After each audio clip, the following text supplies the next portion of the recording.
All right, now 3 o'clock chat here. The madness is underway. Let's get you up to date right now.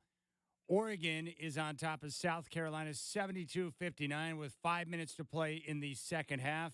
If this score holds, Oregon will move on to round two in the Midwest region to meet Creighton. Second half right now in the West region, Nevada leads Dayton by a score of 42-28. Finals from earlier today. Out of the West region, number one, North Carolina takes out Wagner 90-62. The 2 seed in the West, Arizona over Long Beach State 85-65. Creighton tops Akron 77-60. Illinois 85. Morehead State 69. Duquesne over BYU 71-67. And in the West region, the 9 seed Michigan State over Mississippi State 69-51. The Trailblazers back in action tomorrow. Clippers are in town. Tip-off at 7, game day live from Moda at 4:30. iHeartRadio goes one-on-one with Chad on whether he prefers larger or smaller shows.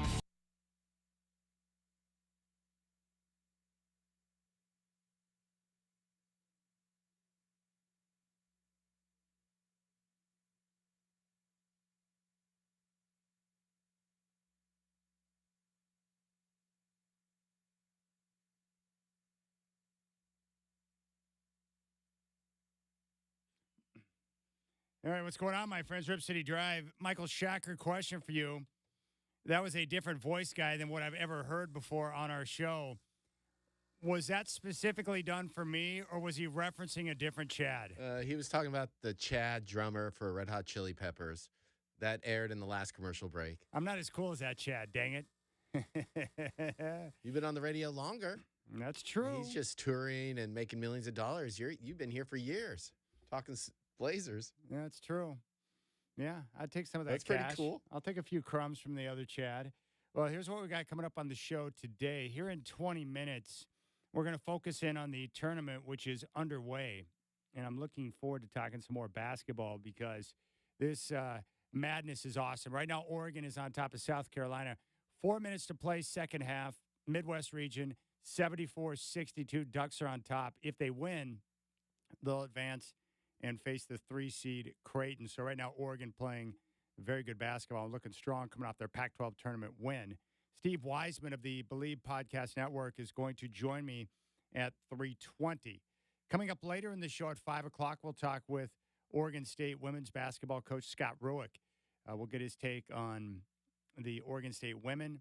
They are a 3 seed in the tournament. They get the opportunity to host potentially the first 2 rounds in Corvallis, which is terrific. We'll take a look at his draw and talk about his team, which has had a tremendous year and now is in a great position to make a deep run in the tournament once again. So Scott Rueck will join us at 5 o'clock. And then at 5:20, a friend of the show, president of your Portland Trailblazers, Dwayne Hankins, is going to join, and we'll talk about different things with the Trailblazers. Also, pretty exciting, but the NCAA women's tournament is coming to Portland. So if you want to check out some Sweet 16 and Elite 8 action at Moda, you can get tickets for that right now. And they've got different sessions set up, but a great opportunity to go out and see some of the stars in the women's game. So we'll talk tournament with Steve Wiseman here in 20 minutes.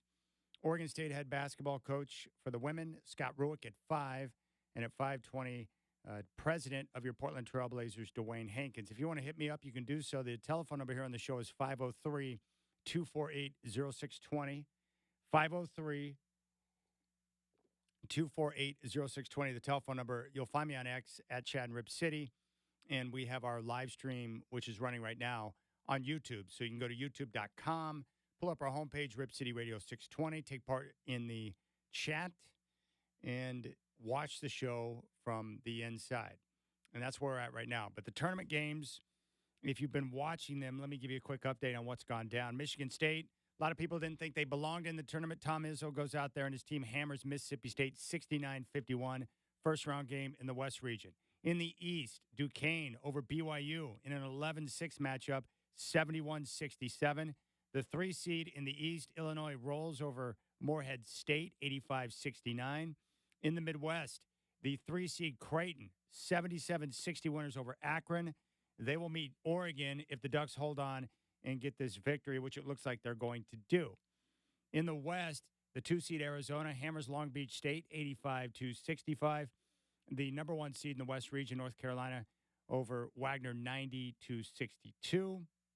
And the two games that are in action right now, Ducks up 12 with just under 4 minutes to play second half against South Carolina. The game being shown on TNT.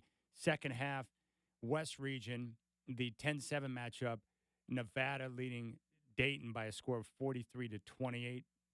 Games coming up a little bit later, Colorado State and Texas in the Midwest, Oakland and Kentucky in the South, McNeese and Gonzaga, the 12-5 matchup in the Midwest, 4:25 on TBS. The 2-seed Iowa State in the East taking on South Dakota State on True TV. St. Peter's in Tennessee. NC State coming off their ACC tournament win. The 11th seed in the South taking on Texas Tech. And number 4, Kansas will meet Sanford at 6:55 on TBS. And for you Cougs, Washington State and Drake, 7-10 matchup in the East, 7:05 on True TV. And that's your lineup for the rest of the day. So we'll focus in on the tournament, which is coming up here in about 15 minutes with Steve Weisman of the Believe Podcast Network. I will get to the Shohei Ohtani story with his interpreter a little bit later in the show. I want to focus in on that because some of the details that are coming out are bizarre. The story is taking a dramatic change, and I want to know why. Why a sharp turn in the story that's being told, and I want to know what you think. Who is the guilty party here? Was Shohei Ohtani helping his buddy out, or was he the victim of a crime and his longtime interpreter and close friend ripped him off for over $4 million? It's very fishy. It definitely stinks, and something's going on with the change of story. So we'll get to that in the show as well. I do want to hit this, and I want to know what you think about this and whether or not it could be a major factor. But, you know, Scoot Henderson right now is struggling. He's struggled since he came out of the All-Star break in terms of, you know, his play and his production. You can see him struggling and kind of going through the motions out there right now because it looks to me like he's thinking a lot when he's out there on the basketball floor. And in sports, when you think too much, you normally get killed. You want to be able to go out there and be free and not get your mind cluttered up with a bunch of nonsense so you can just react and use your athleticism. And that doesn't appear to be the case right now for Scoot, who is struggling game to game with some of the different pressures he's seeing. Last night they played the Clippers, and they've got 3 Hall of Famers in Paul George, Kawhi Leonard, and James Harden. All 3 of them played extremely well, and Scoot struggled at times during that game. And we've seen this now over the last week plus with Scoot, struggling to make shots, struggling with turnovers, struggling with decision-making, his footwork in the paint. So what's causing this? What's the reason for the struggles? Coach Billups was asked whether or not he's hit a wall. Let's take a listen. There's a chance he's hit a wall like everybody else, you know, that's that age that hadn't played this many games. And I know for me, you know, and I'm pretty sure for him too, especially at that position, it's more mental than physical. You know, it's so much to think about every game. Every team plays different. I'm guarding somebody new, they're putting 2 or 3 different people on me. Sometimes they're going under, sometimes they're trapping, sometimes, oh man, I got to get DA the ball. I got to, damn, Ant's over there. I got to get, it's so much, you know, and you're just fried sometimes, you know. So that's the wall that most people talk about for point guards. You know, for other players, you don't have as much. But for point guards, it's tough, man. It's tough. All right, there's Coach talking about the wall, and here he is talking about Scoot's development and where that's at. Been up and down, struggled in some of the games. You know, that's why I wanted to leave him out there, because the more minutes, the better. Whether it's a great game or not, I just think getting him comfortable, because we've seen throughout the year certain moments where he looked very comfortable, you know, where he got so much better, and then, you know, these peaks and valleys, and then you see some where he's turning it over, he's not really reading the game fast enough. We've seen that in the last week or so. So he's been up and down the last week, because I've been him before, and I wasn't that steady. You know, I was wearing those struggles with, you know, day in and day out. He doesn't. You know, you got to have a short memory in this league, and that sounds very cliche, but it's so true. he does. He has that. I think that's been helpful to him. All right, so I guess the question here with Scoot is this. Where do you come out on this with Scoot Henderson? Is he a player who was taken number 3 overall in the draft last year with a lot of expectations, and he's hit the floor this year in the NBA? We see him play. You take a look at what you've seen from Scoot so far, and you think, you know what? He's just not the player that we thought he was going to be. He's not as skilled as we thought. He's not going to translate to the NBA. I've seen enough. It's going to be a bust of a pick. Is that what it is with Scoot? Or is it a situation where he's hit the wall, so he's out there on the floor, he's trying to think about all these different things. I got to get Ant the ball. I've got to set up DA. I've got to run this play right now. I'm facing this coverage. How do I react to that? And he's got so many things that are cluttering up his mind. And you combine that with the physical fatigue of traveling around and playing all the different games and keeping up with the energy and the intensity of the NBA, that he's hit the wall, and now we're seeing the struggles as we near the end of the season. Not to mention the lack of continuity, the guys who have been in and out of the lineup. There's been no consistency with who he's with on the floor, who he's playing with. He's been a starter. He's been on the bench. It's back and forth, and you add up all these different things along with the rookie wall, and that's why you're seeing the struggles right now. And with time and patience, because of his work ethic, is he going to be able to take that next big jump? And next year, we'll start to see the Scoot that we expected to see this season. Where do you come out on that? And I guess the more I think about it, it's the same thing I said yesterday. I'm not overly concerned at this point. I'm just not. My biggest concern for Scoot is whether or not he's going to be able to get that shooting percentage from downtown up to where it needs to be. It would be great if he could become about a 38% three-point shooter, to be a threat from distance to where the defense has to respect him so they come out on him and he can blow by them off the bounce. That's what I want to see. I just don't know how much you can improve as a shooter from the G League to the NBA over the course of time. You know, when you shoot sub 30% from downtown, can you become a 38% shooter? If you put in the work and you continue to grind, can you get to that level? I guess you probably can, but is that going to be the case for Scoot? So the shooting percentage is my biggest concern. My reason for optimism is his character and work ethic. So I don't think he's a bust. I want to see more. I want to see more of him on the floor. I think all of the factors, he did not land in the best of situations for year one as a rookie in the NBA. The roster's been in a state of flux the entire season. It's a team that lacks a lot of talent on the roster overall. That's obviously going to impact you when you're on the floor. Defenses can play you differently.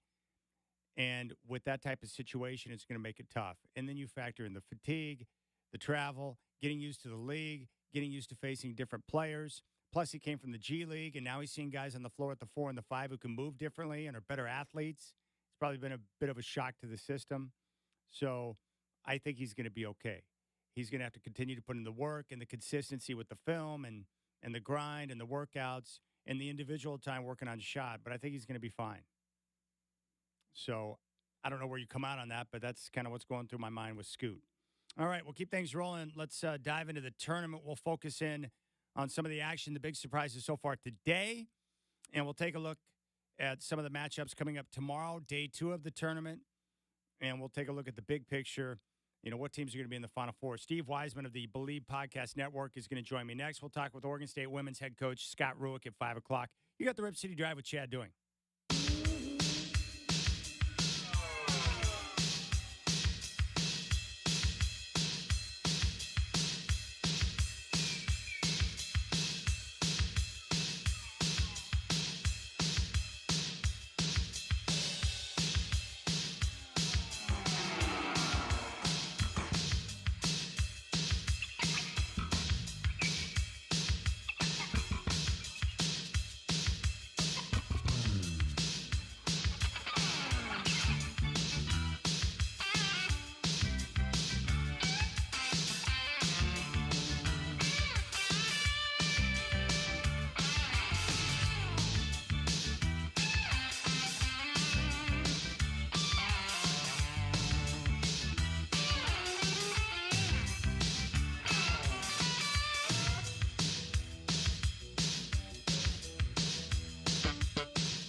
All right, 37 seconds to go. Oregon on top of South Carolina, 85-73.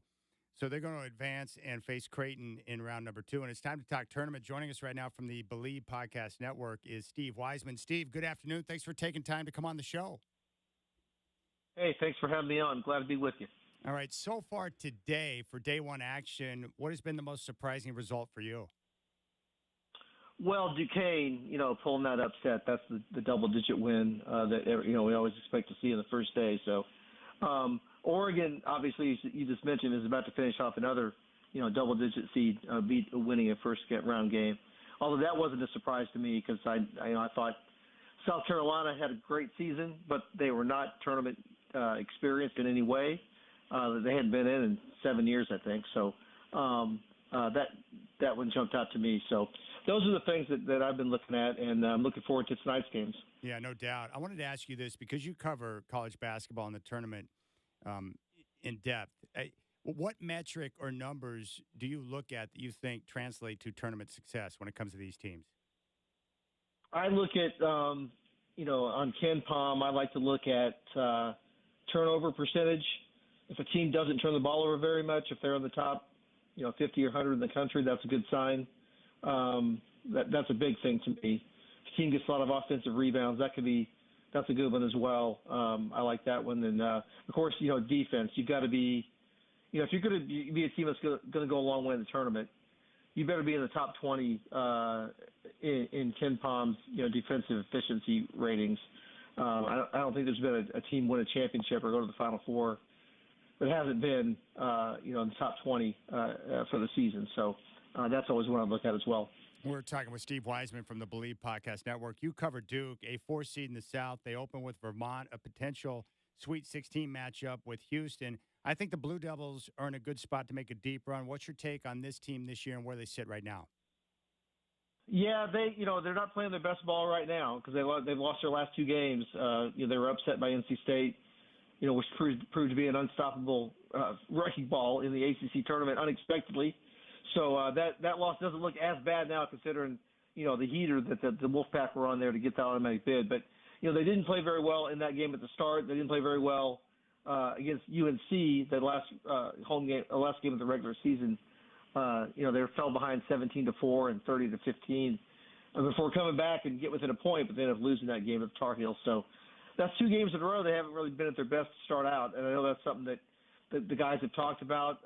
They lost back-to-back games earlier this year, back in November, December, and then went on an 8-game winning streak and really played well right after that. So that got their attention when they did that earlier in the year. And talking to them today here in Brooklyn, they're of the belief that's going to happen again, that the work they've done since the ACC tournament ended, the extra days off they had, they've been able to be able to fix some of the things that went wrong there. And that they're a team, again, that doesn't turn the ball over very much. They usually play pretty good defense. They shoot the ball pretty well from three-point. And those are ingredients that can lead you on deep tournament runs. So they have the pieces and the ingredients, but, I wonder if they can get on the right track again and make a run.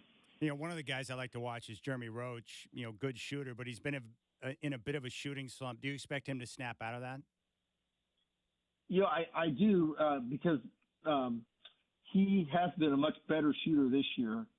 His three-point percentage is far better than any time in his career, and it's not like he hasn't had some off games here and there, but he rarely has 2 back-to-back, and even more rare to have 3 back-to-back. So I think he'll find his stroke again. Jared McCain, the freshman guard who started all year, same way. Those guys have been pretty consistent three-point shooters, and so usually when they'll have a game or two they won't shoot very well, but somebody's going to pay after that, right?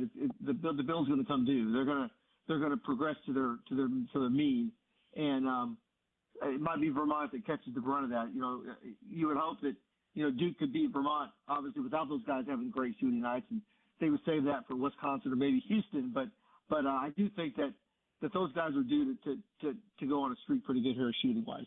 Hey, Steve, you mentioned NC State's run through the ACC tournament. The Wolfpack have experience. They meet Texas Tech in that 11-6 matchup. How do you see that game playing out? Yeah, it's hard for me to get a handle on the Wolfpack because if you're asking me about the teams that I saw at the end of the regular season that lost 7 out of 9 and 4 in a row entering the tournament, and they were a 10 seed in the ACC, that team was terrible. That team looked like they couldn't wait to the season to end so they could get a new coach and everything else. And they caught lightning in a bottle in D.C., and all credit to them for doing it. They were just a much better team. I mean, they shot the ball better. They didn't turn it over, stupid turnovers. They didn't have defensive lapses that plagued them at times this year. I feel like they can beat Texas Tech tonight. I really do. This is a team that they started off ACC play 5-1 and looked like they were going to be a tournament team at that point in mid-January. And then they had a 3-game losing streak, and they never kind of really got their footing again until they got to Washington. So, again, like I mentioned about Duke, there are pieces there. DJ Horn is an excellent perimeter scorer. Mo Diarra is a matchup nightmare, a 6'10" guy that can shoot three-pointers. DJ Burns in the middle is a big guy and looks like kind of a freak, but he gets it done. He had 27 points against Duke in a regular season game before he did all this stuff in the tournament. So I think they are capable of winning a game or two. But if they regress to where they were, just 10 days ago, they're going to be in trouble. We're talking with Steve Wiseman of the Believe Podcast Network here on the Rip City Drive. When I was younger, I was watching teams with a lot of juniors and seniors. The Duke teams with Christian Laettner were senior laden, so you had a lot of experience coming back. I'm wondering how you look at that. How much of an advantage is it for the teams in the tournament to have the juniors and seniors? They have experience, guys who have been there, compared to the younger teams who have the great talent. I do like the experience of guys playing together, and that's the one thing that Duke's going to run up against with Vermont tomorrow night. I mean, obviously Vermont doesn't have the athleticism or the raw talent that Duke does, right? I mean, that's clear. But they have that connectiveness, and that connectiveness has not been there for Duke at times this year, especially the last couple of games. So I think that's an advantage these teams have, these experienced teams, experienced guys. Now, some of the teams have experienced guys who have experience not playing together. They came from other schools and transfers, right? So that's a little different animal. But, I do think the teams that have been together for a long time, do have the advantage because of their connectedness and familiarity. We've got a lot of Gonzaga fans out here in the Northwest, and coming up in about an hour, you got a 12-5 matchup with McNeese and Gonzaga. A lot of people are picking McNeese to pull the upset here. What can you tell us about McNeese in terms of how you see this game playing out? Yeah, they have taken on the personality of their coach, and they're kind of pugnacious. Is that a good word? Will Wade. Will Wade's got that that reputation, right? Strong ass offers and things like that. So, yeah.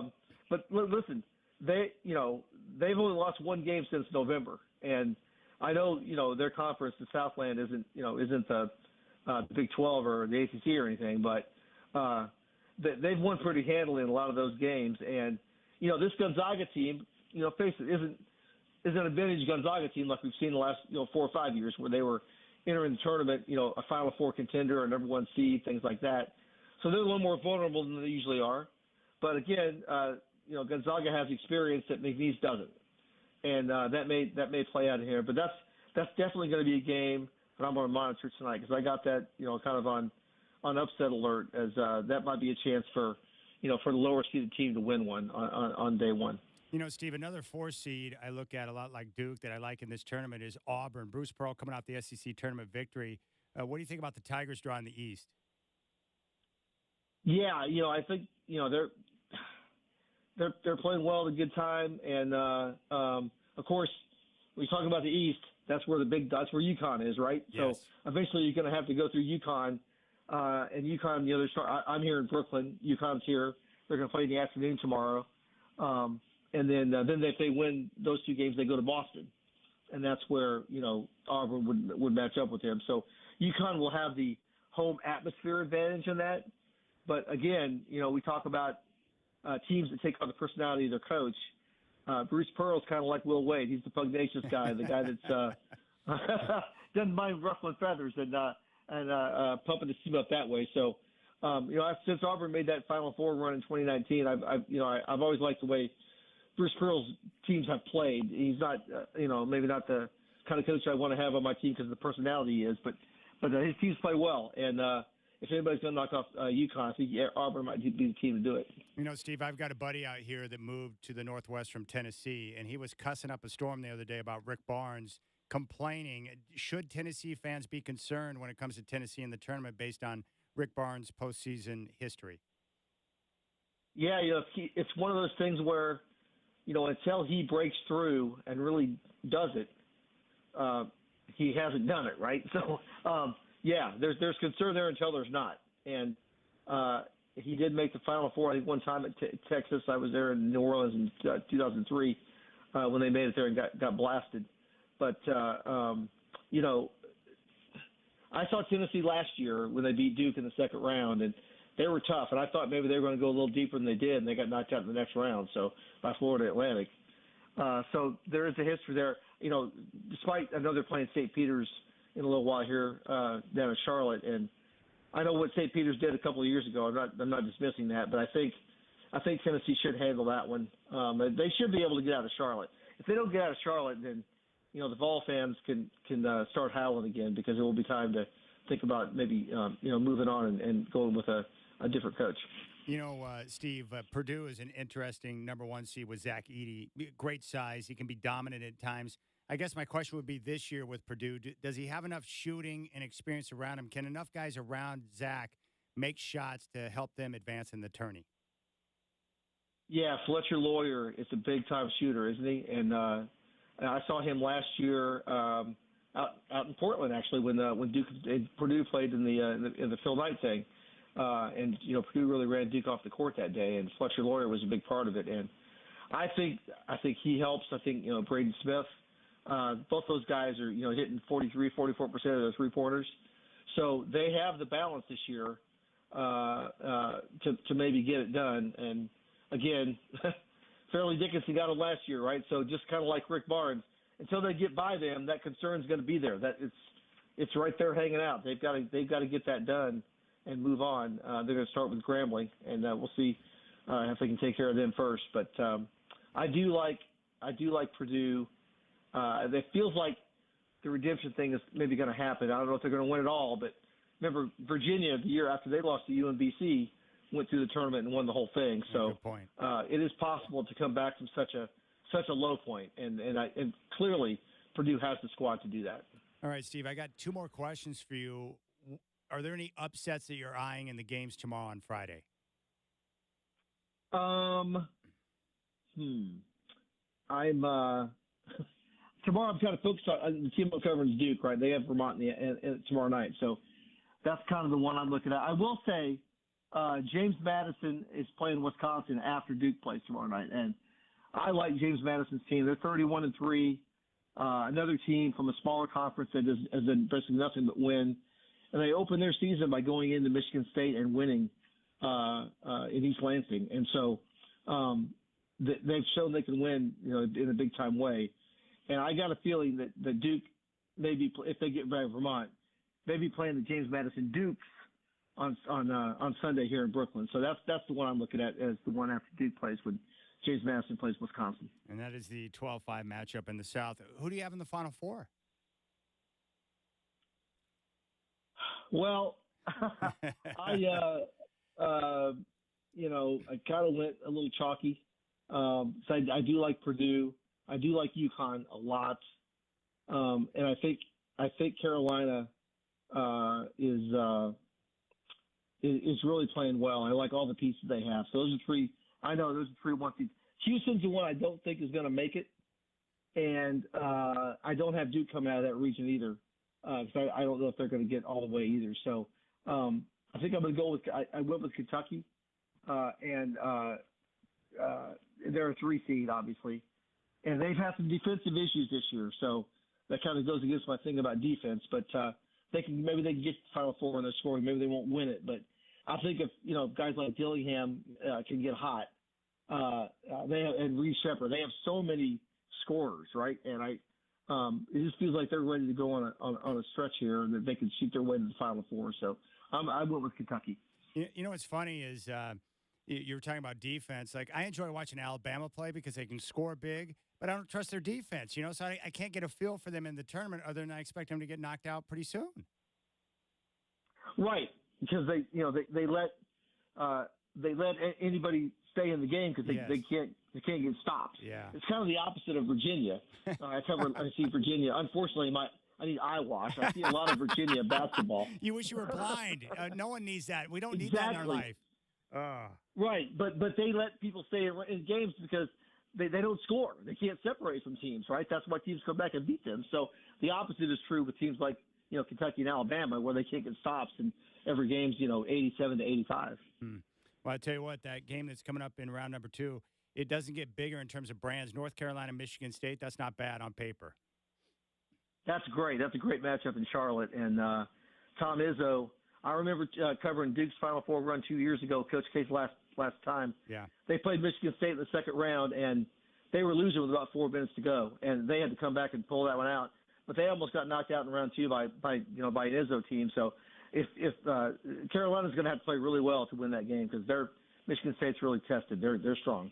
All right, Steve Wiseman with the Believe Podcast Network, Believe in Duke. Terrific podcast. This guy knows his college basketball, so check it out. Hey, Steve, really appreciate you taking time, man. Enjoy the games, and I had fun chatting with you. Very good. Thanks for having me on, guys. You got it. There you go, Steve Wiseman, Believe Podcast Network. Well, he brought up that point about Tom Izzo. Tom Izzo, well-respected, tough guy, tough coach, and great success in his career at Michigan State. I covered an Adidas Superstar Camp, and this is way back in the day, 2007, maybe 2006.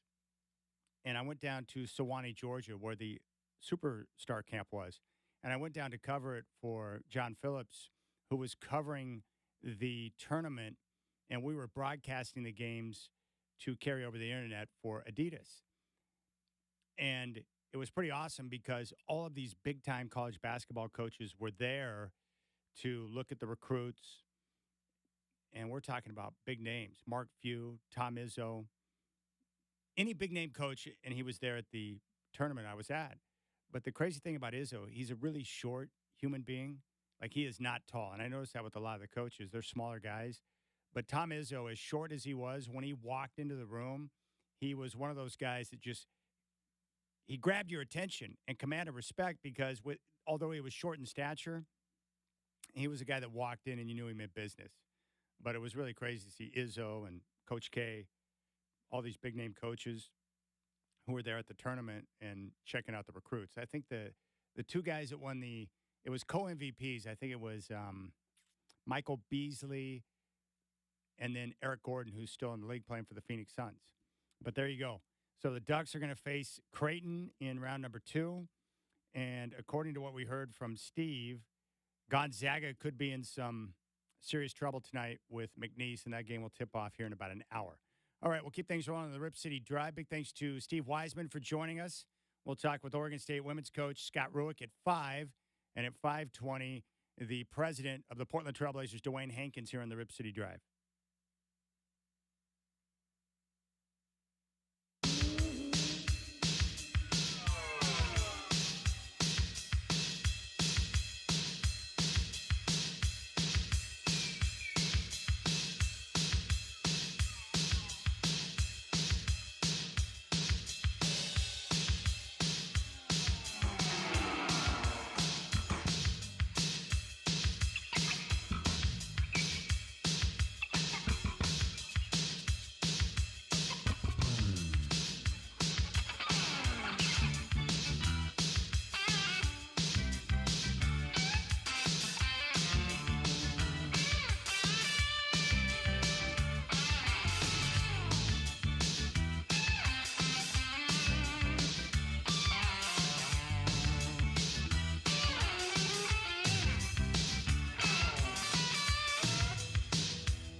Well, I guess you learn something new every day.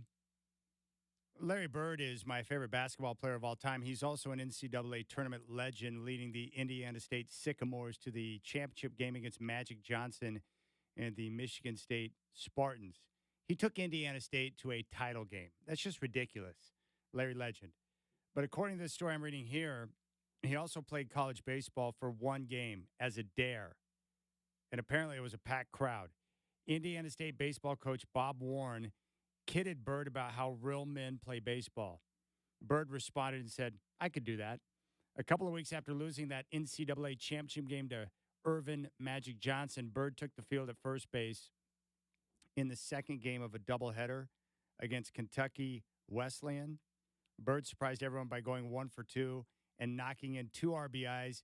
He also had 9 putouts at first. He signed with the Boston Celtics 2 months later. I'm looking at a picture of Bird in his baseball uniform, Indiana State, and he's got his ball cap on. Now, that's crazy. I did not know that. Never knew that Bird had a short stint as a college baseball player. But there you go. And that's what's crazy about some of these high-level athletes. They're all good at multiple sports. Danny Ainge could have been a Major League Baseball player. Elway could have gone either way. Patrick Mahomes. LeBron James could play football if he wanted to. Just take your pick. Some of these guys are freaks. Absolute freaks. And speaking of freaks, and props to Oregon for getting the win over South Carolina and advancing to round 2. They will face Creighton. And that game will come up on Saturday. Caleb Williams is going to be the number 1 pick in the NFL draft next month. The Chicago Bears are going to take him. And if I was a Bears fan right now, I would be geeked out of my mind. The weird part is, I know a few Bears fans. There's a lot of people who have migrated west from Chicago and now live here in the Northwest. Michael Lacrosse, who is in charge of multiple stations, and he's here in the building, really smart radio guy, and he's a big sports fan. He's from Chicago. He's a big Bears fan. I talked to Aaron Fentress, who's a big Bears fan. And no matter which Bears fan you talk to, they all have the same outlook on their franchise. No matter what decision they make in the upcoming draft, no matter which quarterback they select, if they don't select a quarterback, if they do select a quarterback, if they trade back, it doesn't matter what the decision is. They're convinced it's going to wind up being the wrong decision because no matter what they've tried to do for years, they have been unable to locate a franchise quarterback. And that's what they believe. They've been scarred as fans. And there's many teams that have screwed fans over for years to the point where it's like mental abuse and you don't have any faith that anything can possibly go right. There's probably people in this town right now that feel the same way after the Blazers have had, a 50-year gap since a championship, right? It's very unfortunate. That's the problem with being a sports fan. It's an abusive relationship most of the time because only one team can stand on the top hoisting a trophy at the end of the season. It's brutal. So Caleb Williams, though, is going to be a Bear. And they have done a great job of putting that team together, surrounding the next quarterback with playmakers. They're better on both sides of the ball. And now you've got Ryan Poles, their general manager, who's in a position to really take his quarterback. He didn't draft Justin Fields. And now he's got a chance to get his guy. And it happens to be one of the best quarterback prospects we have seen. And Caleb Williams had a chance to talk about possibly ending up in Chicago. I think it's going to another big city. I've heard that they love football, so if that's the place, I'm excited for that. The fans love football. It's one of the biggest things that I care about is a place that cares. If that was the place, I'd be excited. I'm excited. I'm a big believer in Caleb Williams. I think he's going to be dynamic. And so I'm just telling you, Bears fans, you've got nothing to worry about. Nothing. Caleb Williams is super legit. And I followed him closely early in his career at Oklahoma before he jumped ship and went to USC. I like his mobility. I like his smarts. I like his commitment to excellence. And that's the biggest thing that jumped out at me when I went down to Pac-12 Media Day in Vegas this past summer. 2 things jumped out. Shedeur was a pain in the ass to deal with. Love his game, but he was different. But Caleb Williams was an absolute pro. And when he walked away from my table after I spoke with him, I thought, you're a pro, man. He came in a suit. He was all business. And you could tell he was focused on one thing, trying to win a championship at USC. Now, it didn't work out, but he carried himself like a guy that was already a pro quarterback. his attention to detail when it comes to nutrition, his work habits, his focus on the field, his communication with coaches and teammates, like everything that he does, he handles himself the right way. And I'm a big believer in the skill set. And I think a lot of the things that we saw at USC were out of necessity. And I think he's going to have the ability to stand in the pocket when needed, deliver the football on time and on target. Honestly, I would be stunned. If he doesn't turn out to be great, it would be shocking to me. I look at him the same that I did Trevor Lawrence, can't miss prospect. Peyton Manning, can't miss prospect. Caleb Williams, can't miss prospect. Elway, those few guys you look at and think, if we draft him, it's going to work. There's no way that's going to fail. And that's why I look at Caleb Williams. I'm not saying he's as good as those other quarterbacks. Time will tell on that. I'm just telling you that I would love to have Caleb Williams quarterbacking my football team. And what a gift for the Chicago Bears to be in a position to draft him after that maneuver with the Carolina Panthers. And they end up sucking. And you have a chance to grab Caleb Williams. He's the only quarterback in this year's draft class that I look at and think, can't miss. Everyone else I've got question marks about. But that's the steam, and it's still the same. Right now, 4 quarterbacks expected to go in the top 6 picks. And the 4th quarterback, along with Williams, Jaden Daniels, and Drake May, is J.J. McCarthy from Michigan. And everyone expects him to wind up in Minnesota. So we'll see. We'll see how it shakes out. But right now, 4 quarterbacks expected to go in the top 6. And the question is, will there be a 5th taken in the first round? Is Bo Nix going to go? Or is he going to be a day 2 quarterback? Will the Denver Broncos take a chance on Bo Nix at number 12? Or will they trade back and wait possibly to round 2? Is Michael Penix going to be a day 2 guy? Is he going to drop to the 3rd round? Are people really concerned about the medicals? And then where do Spencer Rattler and Michael Pratt fit into all of this? And those are the questions that are popping up right now. But I'm excited about that. You can jump on board 503-248-0620. 503-248-0620. We'll talk college hoop with Scott Rueck, head coach of the Oregon State women's team. They kick off their tournament run tomorrow. They're the 3 seed in the tournament. They open up at home in Corvallis. They'll be taking on Eastern Washington. And the Beavs got some talent. They got some girls who can play. And we'll talk about that with Scott Rueck. And then we'll talk Trailblazers with their president, Dwayne Hankins, coming up at 5:20. We'll get to Shohei Ohtani and his interpreter and that bizarre story with the gambling debts. I'll get to that at 4:20. If you want to jump on board, 503-248-0620. It's the Rip City Drive here in your home of the Blazers, 620 Rip City Radio.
All right, the madness is underway now. 4 o'clock chat here. Oregon tops South Carolina 87-73 in the Midwest. They will advance and meet Creighton on Saturday in round number 2. Other finals, Michigan State tops Mississippi State 69-51, 8-9 matchup in the West.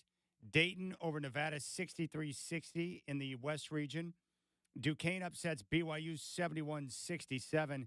An 11-6 matchup. Illinois over Morehead State, 85-69. Creighton tops Akron, 77-60. The 2 seed in the West, Arizona over Long Beach State, 85-65. And North Carolina when over trucks Wagner, are what you do. 92-62.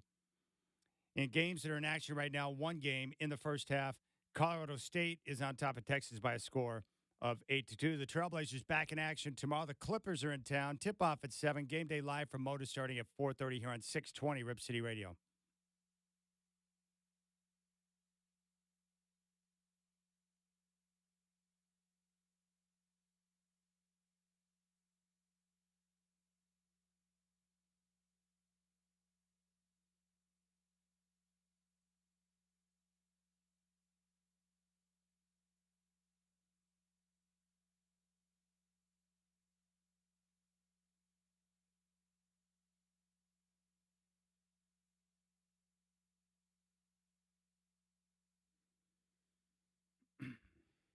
All right, I'll get to the bizarre Shohei Ohtani story coming up in 20 minutes. I'd love to get your take on that wild story. I do want to continue with my thoughts on, Caleb Williams going to Chicago. I'm excited about that for the Bears, not because I'm a Bears fan, but I like to watch great quarterback play, and I think Caleb Williams is the best quarterback prospect since Andrew Luck. That's how I view Caleb Williams. The best prospect at that position since Andrew Luck. The same guy that the Colts chose and ran Peyton Manning out of town. It seems crazy, but that's how good Andrew Luck was. And he was younger, and he was healthier. They chose Andrew Luck over Peyton Manning. And then, unfortunately for them, he chose to retire early. But he was a dynamic, terrific quarterback. I think Caleb is very similar. But you got to keep this in mind. The Bears, they have done a good job of putting a roster together with playmakers. And if you take a look at what they were able to accomplish in free agency, they addressed the offensive line. They added to their defense at the linebacker position. They got Keenan Allen, a playmaker at wide receiver, so they've got a good receiving core. And keep in mind with their draft position, they'll be able to take Caleb at number 1, but they've also got the 9th pick in the first round. 2 first-round picks. They can turn around at 9 and look to add Brock Bowers from Georgia, considered to be the number 1 tight end prospect. They could go after a receiver like Rome Odunze from Washington. If they want to go playmaker, they could continue to add the offensive line or the defense. Like, they've got so many different options right there to continue to add to that team for Caleb Williams. I think the other thing that is interesting with the Bears and getting Caleb Williams at number 1, the Bears, they got the number 1 pick because of Carolina, not because they were awful. They won 7 games. They won 7 games last year. And how often does a team that wins 7 games, are they able to go into the draft and turn around and add the top quarterback prospect? And in this case, the top quarterback prospect since Andrew Luck. How often can you do that? And if you get Williams to play the quarterback position at a higher level than Justin Fields, and I think he will, how many more wins does that mean? And I think also you got to look at the division, right? Who is he going to be playing in the division? When Jim Harbaugh took the job with the Chargers, it's like, great, we're excited about that, but you got to deal with freaking Patrick Mahomes and Andy Reid. NFL divisions are not created equally. You know that, and I know that. In the AFC West, you got to deal with Justin Herbert and Patrick Mahomes. In the AFC North, you got to deal with Baltimore, Cincinnati, Cleveland, and Pittsburgh. Tough defenses. But the NFC South, Atlanta, Carolina, New Orleans, Tampa, weak. And if you look at the NFC North, Chicago, Detroit, Green Bay, and Minnesota, the other advantage there for Caleb Williams is that it's not the AFC North. He's not going to face the Ravens, Bengals, Browns, and Steelers 2 times a year and have to go up against that type of defense. He's going to be facing the Lions, Packers, and Vikings. some good teams, but not great defensively. So he's going to get a chance to play 6 games a year against teams that are, average or below average on defense, which is going to give him an opportunity to get some things going. And the Bears, you could make an argument they might be the best defensive team in the division. So that puts them immediately in a position to go out there and make some noise. So I guess what I'm trying to say is that not only do I like this situation for Caleb Williams, but I think it's the right situation. He's going to be able to go in there and thrive right out of the gate because he's got the right playmakers and the pieces around him to be able to get something done. And that's why I disagree with, Robert Griffin III, who's been talking now for the last couple of weeks about how he needs to say he's not going to go to Chicago and then force his way into a situation where he can go to a different team. But if you look at the teams at the top, whether it's New England or Washington or somebody else, the Bears are probably the best situation. And I know it's hard to admit that because they've been the Bears and we think of them a certain way, but their roster's in a good place right now. I'm not sure about their head coach, Matt Eberflus, but with Caleb Williams, he can make a lot of coaches look smart. But Robert Griffin III can't get off of this. I watched the show as well, Dan, because I'm a fan, and I think you do a great job. So I did see that yesterday you talked about what social media would say because there was no social media when John Elway did it, and there was no social media when Eli Manning did it. And you also mentioned something about whether I even believed what I was saying, which I thought was funny, but I can confirm, Dan, that I believe everything that I said. And I don't think social media has been kind to Caleb Williams anyway. Yeah.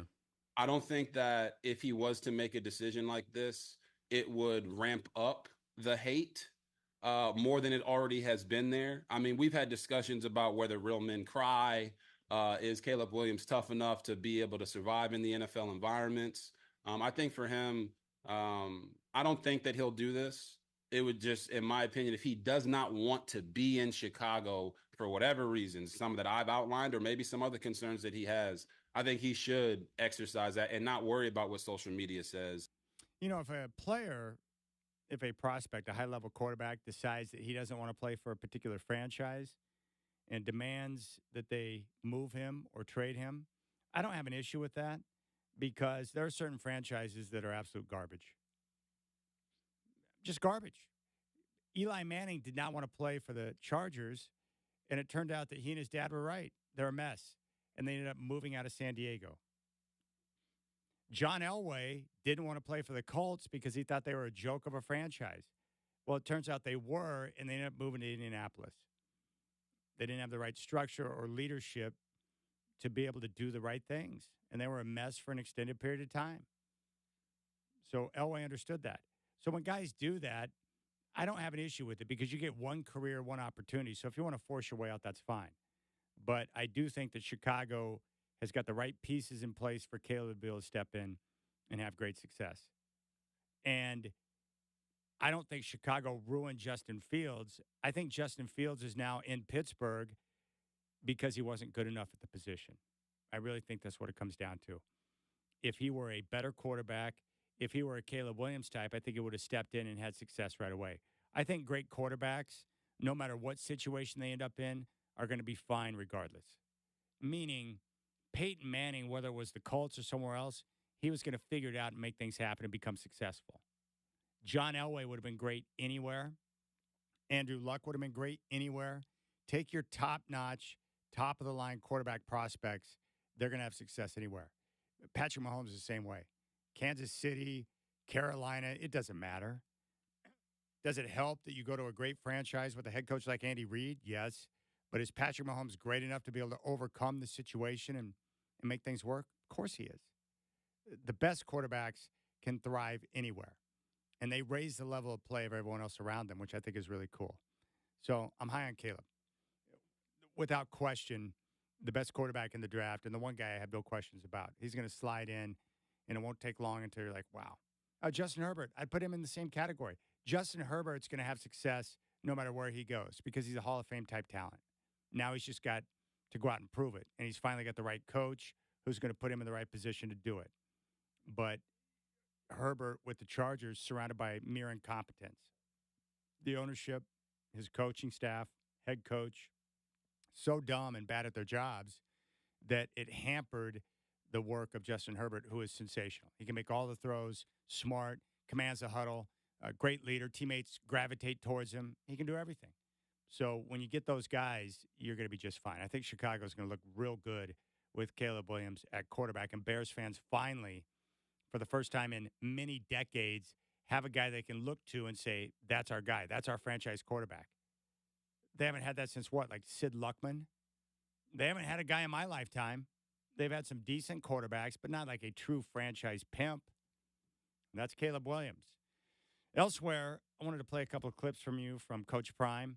As you know, I'm a big Coach Prime fan. I know a lot of you don't like Coach Prime. I'm totally down, but he was talking about recruiting and was asked about, I guess what he does is he won't travel to visit recruits at their home, and he talked about the reasons why. Let me address something else that I think I need to address. I don't know who did it. I don't know if they're in here. If they are, you could just raise your hand like we did when we were in nursery and we said here. There's an article that came out that said I don't go on visits. Okay. My approach, it's totally different than many coaches. I'm a businessman as well, so I try to save our university money every darn chance I get. So for me to go to, let's just say I'm going to Florida and I'm visiting IMG. You don't think those coaches going to be a little upset if I don't come by the school down the street? You don't think it's going to be pandemonium if I'm going to get naysayed if I don't go another 45 minutes? Then if I go to that one, then I go, well, I didn't come to that school. Now the coach is mad, so he's not going to let the kid come because he's mad because I chose that, go to that school over that school. See, other coaches, they could do that, but I can't. He's Coach Prime. And I like this. He doesn't go to recruits' homes. He brings the recruits to his crib. I've really pretty much done a personal survey. I really, truly, in all my heart, believe that parents don't want me at their house. They want to come see my house. They want to see how I live, how I get down. They want to see what I got going on, what God has done in my life. I know when I was in college, I did not want Bobby Bowden in my house because I knew after 7 o'clock it was going to be rats and roaches on parade. I have never heard one guy say, I chose this college because this coach came by my crib. Have you? I can't do the things other coaches can do. You know why? I'm Coach Prime. I like that. He's probably right. There's a lot of moms, maybe kids, who don't want a big-name coach in their crib because they'd be embarrassed. I'm trying to think of a coach. Like Barry Switzer coming to my house as a youngster, that would have freaked me out. That would have been crazy. Rats and cockroaches on parade at 7 o'clock. So he brings them out to them. I like that. That's a different approach. But they come out and they get a chance to visit him and see how he rolls, how he lives. I kind of like that. You make it more of an adventure to bring the recruits to you. Very interesting. I'm anxious to see what Coach Prime could do. I'm a big fan of Shedeur Sanders. I think he's a terrific quarterback. I want the Broncos to tank this year so they can draft Shedeur, who will be the number one quarterback taken next year. That's what I would do if I was Denver. I figured this out last night. Don't take a chance on Bo Nix at 12. Just tank and go with Jarrett Stidham throughout the year and then draft Shedeur Sanders next year. That's how I would handle that because I think Shedeur is going to be a stud. But the problem is when you take that approach, there's no guarantee you're going to wind up with the worst record. And stupid Sean Payton's smart enough to win games he shouldn't be winning. And coaches, they don't like to lose games. Wild details that broke yesterday. The question is, why did the story change? We'll hit it next. You got the Rip City Drive with Chad Doing.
All right, Shacker and I were having a discussion about some of these different schools in the NCAA tournament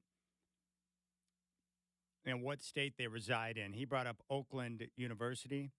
I think they're in Michigan. I could be wrong on that, but look that up, Shacker, and see what intel you can find on Rochester, Oakland. Michigan. Okay, so they're in Michigan.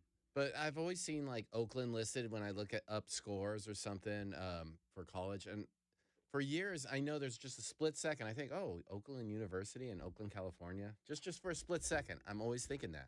Yeah, there's actually a Kansas City, Kansas, and a Kansas City, Missouri. But we automatically think California when we think Oakland because out here on the West Coast, Oakland's kind of a legendary city. Should it be like the Miami, Ohio, where you always have to have the Ohio right there to let everyone know? Yeah, to denote that we're talking about a different Oakland or a different Miami. Miami, when I think of Miami, I think of Florida. And then I remember, there's a Miami of Ohio. But they always have it right there. When you look at scores, and if Miami, Ohio is involved, it always has the Ohio right there. We'll get to the Shohei Ohtani story in a moment. I want to go out to the phones. I haven't spoken with this guy here in quite some time. It's Don in Wilsonville. Don, long time no chat. What's going on? Don. There you go. He had a hot take on Oregon State women's basketball. Come on, Don. You got to be there, Don. He demanded that you put him on the air. Let's go out and talk with Sean and Sandy. Sean, what's going on? Oregon State women's basketball. It is Sean and Sandy. I know. What's going on? Fire away. Hey, I just turned on the radio, and I heard Chad talking about Oakland. I am Chad. I am him. You can't compare Oakland with any kind of major city. It's not like Los Angeles. It's not Miami. Like when you're in California, you think of Oakland. That's like Salem, Oregon. Oakland's kind of like Salem, Oregon. It's not Palm Springs. It's not San Diego. It ain't San Francisco. It's not Los Angeles. Dude, it's like with Sacramento. It's like below Sacramento. No, wait a second, Sean. You're missing the point. When I say Oakland, what's the first thing that comes to mind? Is it California or is it Oakland University in Michigan? When I think of Oakland, I think of the Raiders. And I think of like lower class people, kind of like hoodlums. Okay, Sean. I appreciate the phone call. See, you go to the phones, you try to mix people in, and then madness ensues. Don's not there, and then Sean, I don't think he understood what I was saying. I think he agreed with you. He just may in a have. weird way. Yeah, I'm not saying Oakland is a metropolis, some great metropolis. I used to live there. Not the best city in the world. Not even close. Well, technically, I lived in Emeryville, which was literally right next to Oakland. And I would spend my weekends in Oakland, and I worked in the city during the week. But I stayed on the east side of the bay on the weekends because there was less traffic. And I had my stores. They had a few good restaurants, but it was a little bit different. And there you go. 503. Actually, hold that. I'm afraid to give out the phone number after that recent experience. It's dangerous. I go to the phones, and then I get bamboozled. Let's go out to Don in Wilsonville. Hey, Don, you're on the show. Fire away. Hey, I just want to let you know that I'm kind of rooting for the Broncos this year because you've had a hard time the last 2 or 3 years, brother. I appreciate that. Because you deserve something, you know? You've been a loyal fan for at least 10, 15 years since I've known you. More like 40 years, but yes, very loyal. Well, you know what? I first met you in about 2011 on the road. That's true. I'm on the radio called Flight 750. When you talked about your hot cow days, you know? That's true. Remember? Yes. You were a flight attendant. I was. That was your glory days, dude. I'm not sure I would say that, but yes, I do remember those times. But anyways, I just hope that he doesn't treat the next quarterback like that. I mean, he got some big flack for treating Russell like that, but I don't know if people got scared to want to go to Denver, but there is some caution right there. You know what I mean? Yeah, I think Sean Payton's going to be okay. So we'll see what he does. I don't know if Bo Nix will be taken at 12 or if the Broncos are going to look to the draft next year. We'll have to see how it shakes out. I don't want Bo Nix to go there. I'd rather have Bo Nix go to the Carolina Panthers than Denver, because Bo Nix has got a really good character. He's a good guy, and I hate to have someone, be controlling over the guy like that. Well, Don, the question is, what NFL coach isn't controlling? Look, Sean Payton knows exactly what he wants. He's a great offensive mind, well-respected around the league. And regardless of how it went down with Russ, he's got the right staff and the people in place to be able to develop a quarterback. So if they take Bo Nix, I'm confident between Payton and his staff and his quarterback coach, Davis Webb, that they're going to be able to work with their young prospect and get them up to speed to understand how they want the offense run, how to get guys in the right protection, how to direct traffic, how to command the huddle, an understanding of the playbook, and then more importantly, delivering the football on time and on target, and to help the youngster be able to process what they're seeing at the line of scrimmage before they snap the ball. The Broncos have the right coaches in place. They haven't had that for years. So now if you take a young quarterback, I think the right pieces are in place to be able to develop. Much like we saw in Buffalo with Josh Allen. When they drafted him, they worked a lot with him on decision-making, accuracy, and they helped cut down on his turnovers. A lot of that work was from Brian Daboll. They had the right people in the right places to be able to develop Josh Allen, and then he was able to go to that next level, which is critical. So it's all about the coaching and the structure and having the right foundation as an organization. So when you bring in a young prospect, you have a plan for how to develop them. A lot of teams don't have the right coaching or the right plan, and they end up thrusting a guy onto the field long before he's ready to do that. And a lot of times that comes from pressure from ownership because they're paying a young guy who they took in the first round. Fans want to see him. Owner wants to see them, and they thrust him out in action before they're ready. The good thing about the way the Broncos are set up with the Walton Penner Group is that Greg Penner, the owner, he trusts Sean Payton, hired him and paid him big money to run the football side of things. He will give input and make tough decisions, but he trusts his football guys to do what is right. So he's not going to step in and try to pressure Sean Payton to put a guy in the field if Sean Payton doesn't believe he's ready. Was Sean Payton a little bit rough with Russ? Yes, but it wasn't the quarterback that he wanted. He didn't make the trade for him. It wasn't the quarterback that he wanted to run his offense. And if you're going to hire a guy and pay him $18 million a year to be the head coach, he ultimately should be able to have the quarterback that he believes is best to run his offense, his team, the way he wants it run. I mean, I would want that. If I took a job as a head coach, I wouldn't want to be stuck with a guy just because the owner thinks we should play that quarterback. I'd want to have access to the guys that I think can run my system the best. And I don't think Russ and Sean were the right fit. And I think in the NFL, fit is everything. Russell Wilson going to Pittsburgh and working with Arthur Smith is a better fit from an offensive standpoint and quarterback in terms of philosophy. Sean Payton needs a guy like a Bo Nix who can process quickly, go through his progressions, deliver the football on time and on target. And that's just not the way Russ plays. Let's go back out to the phones. A lot of gambling talk. We got March Madness. They anticipate about $3 billion to be bet on the tournament. Not to mention you've got a potential gambling scandal involving Shohei Ohtani and his interpreter. Let's go out to Pastor Martin, who wants to talk about gambling. Welcome to the show, Pastor Martin. What's on your mind? Hey, my brother. How are you today? I'm fabulous. How are you? Listen, I want to know why everybody's glorifying gambling, putting the gambling right up there on top center so they can see it. And yet then they turn around and they just start bitching all about the people that aren't having meals every night and not having a place to sleep. Why don't you take your gambling money and why don't you do something worthwhile with it? Instead of trying to line your pockets with cash and be a fool out there with that cash. You need to do something better with that money, huh? Why don't people listen to that? And then they got this baseball kid who makes millions of dollars. He's throwing millions of dollars away. Why doesn't he take that money and help some people?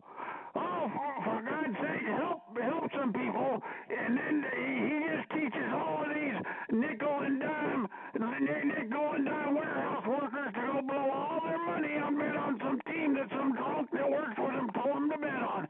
It's a stupid idea, and I want it stopped. Why don't you put the money in the offering plate, and we'll use it for good purposes? What do you think of that?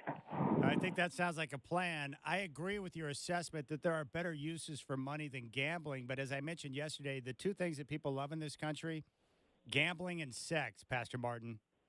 Oh, I like that second one, but some people are fools. They gamble on sex with the gambling. They do the sex, but they gamble on the sex. They do it, anything that comes and waggles right in front of their face, they jump right on it. And that's called gambling. And they put that and the sex together, and that's what the fools do.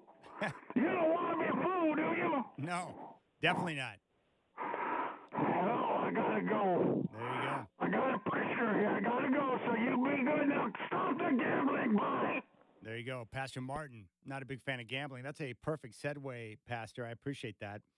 Into this situation with Shohei Ohtani. A very bizarre situation.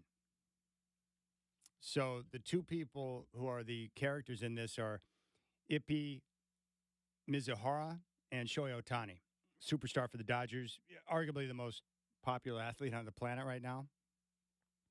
So based on how I understand it, ESPN caught wind of a federal investigation and then put their eyes on a couple of receipts with Shohei Ohtani's name on it. And they were two wire transfers, each for about $500,000. And it ended up in the hands of a Southern California bookmaker whose house was raided, I think it was last October, by federal authorities. In total, what was uncovered, over $4 million went to this bookmaker, courtesy of Shohei Ohtani. So they reached out to Ohtani and his representation, and they said that he was just covering debts that had been incurred by his interpreter, gambling debts. And it's not just an interpreter that we're talking about with Mizuhara. This is a longtime friend of Ohtani. From what I've read, they're like brothers. I mean, these two guys are tight, like best of buds, and they've known each other for years. So apparently it was Mizuhara who was gambling.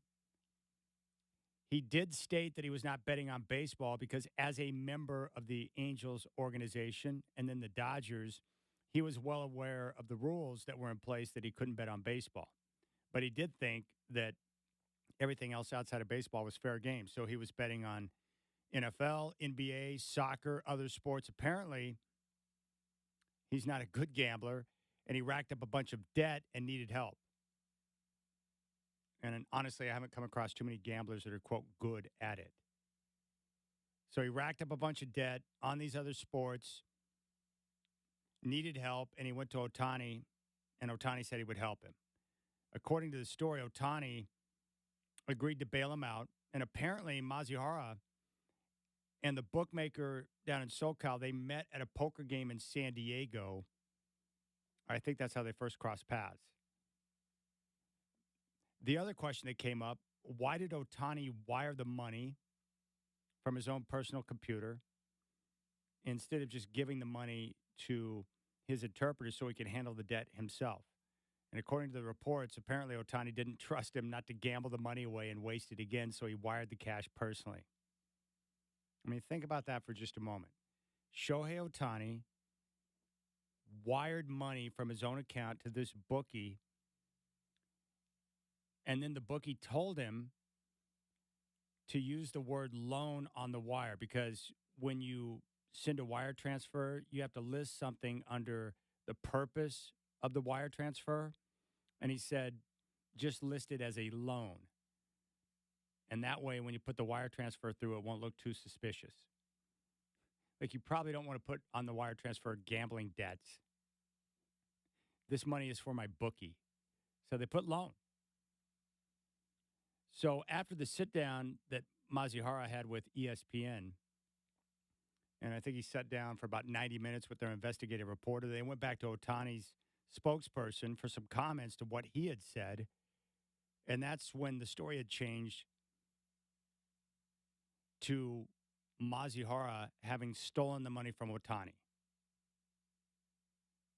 So in one moment, it was gambling debts accrued by Mazihara and Ohtani agreeing to cover those debts for him, to all of a sudden, Ohtani and his team get together and the story changes, and all of a sudden his longtime friend and interpreter is the guy who defrauded him out of over $4 million to pay off his gambling debts. So really the question here is, did Ohtani bail his buddy out, or is he a victim of a crime? And more importantly, why did the story change? What was funny was seeing Ohtani and the interpreter in the dugout during that opener with the Padres just hours before the news hit. And those two guys were just shooting the breeze, smiling, laughing, having a good time, obviously comfortable with one another. And I guess the other thing to look at, too, maybe it's Ohtani who's got a serious gambling problem, and his guy is trying to help by taking the fall for him. So it's suspicious when a story changes all of a sudden like that, and it's completely opposite of what we've been told originally. I think it raises eyebrows. I mean, my guess as to what's going on here with Ohtani, he agreed to cover his buddy's bets with this bookmaker who's down in SoCal. He sends the funds over the wire with his own personal computer. The bookmaker is involved in a federal investigation. Someone on Ohtani's team advised him that there could be some illegal nonsense going on, and then they decided to change the story to protect the gravy man himself, Ohtani. If I had to guess, I would say that's probably how it went down. He was trying to help his guy, but got caught up in a mess with shady characters who could soon be replaced or placed in prison. That's probably how that went down. Or Ohtani likes to gamble himself. But this is a big mess for the Dodgers. It's a big mess for Ohtani. It's a major problem for Major League Baseball and, of course, the commissioner. Because Ohtani is the game's biggest star, and the Dodgers are one of the biggest brands in all of sports. So just an entire situation is bizarre. But you know how it is. You read a story, you see something, all of a sudden it changes in just a moment's notice, and you're like, wait, this doesn't pass the smell test. Something's going on here. And the question is, what rules were violated according to Major League Baseball? And how's the commissioner going to address this? Crazy. But I hate this because the Dodgers are the one team that I want to watch this year because of their lineup and the star power. So if you got thoughts on this, 503-248-0620. I'll get to your phone calls coming up next. Oregon State women's basketball coach Scott Rueck going to join me coming up at 5, and then we'll talk with Trailblazers president Dwayne Hankins coming up at 5:20. If you're on hold, stay there. Your phone calls are next. You got the Rip City Drive with Chad doing.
All right, Scott Ruick, head coach at Oregon State, going to join us coming up at 5.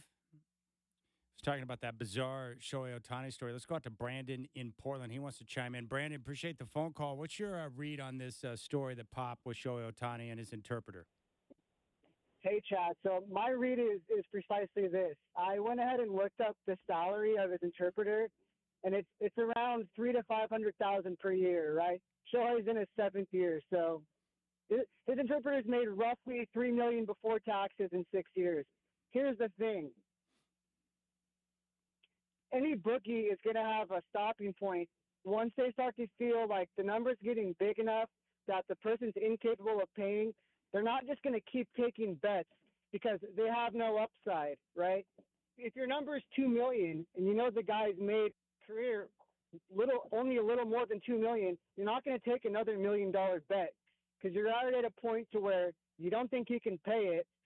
So if he wins, if you don't think he can pay 2, you definitely don't think he can pay 3. All you're doing is giving this guy a free shot at $1 million win against you, right? You're going to cut him off at some point. The fact that the number got to $4.5 million tells me Shohei was placing these bets. And I'd like to hear your take on that because I know you have some experience with bookies and sports betting. Well, let me ask you this question. If it was the bookie, or let's say it's Shohei, well, let's just say it was the bookie. Let's say it was his interpreter for a second. Like, what would be the bookie's recourse when you're dealing with a high-profile potential customer that you threaten to expose him? What would be his recourse if the interpreter wasn't going to pay the large debt? Well, that's a great question.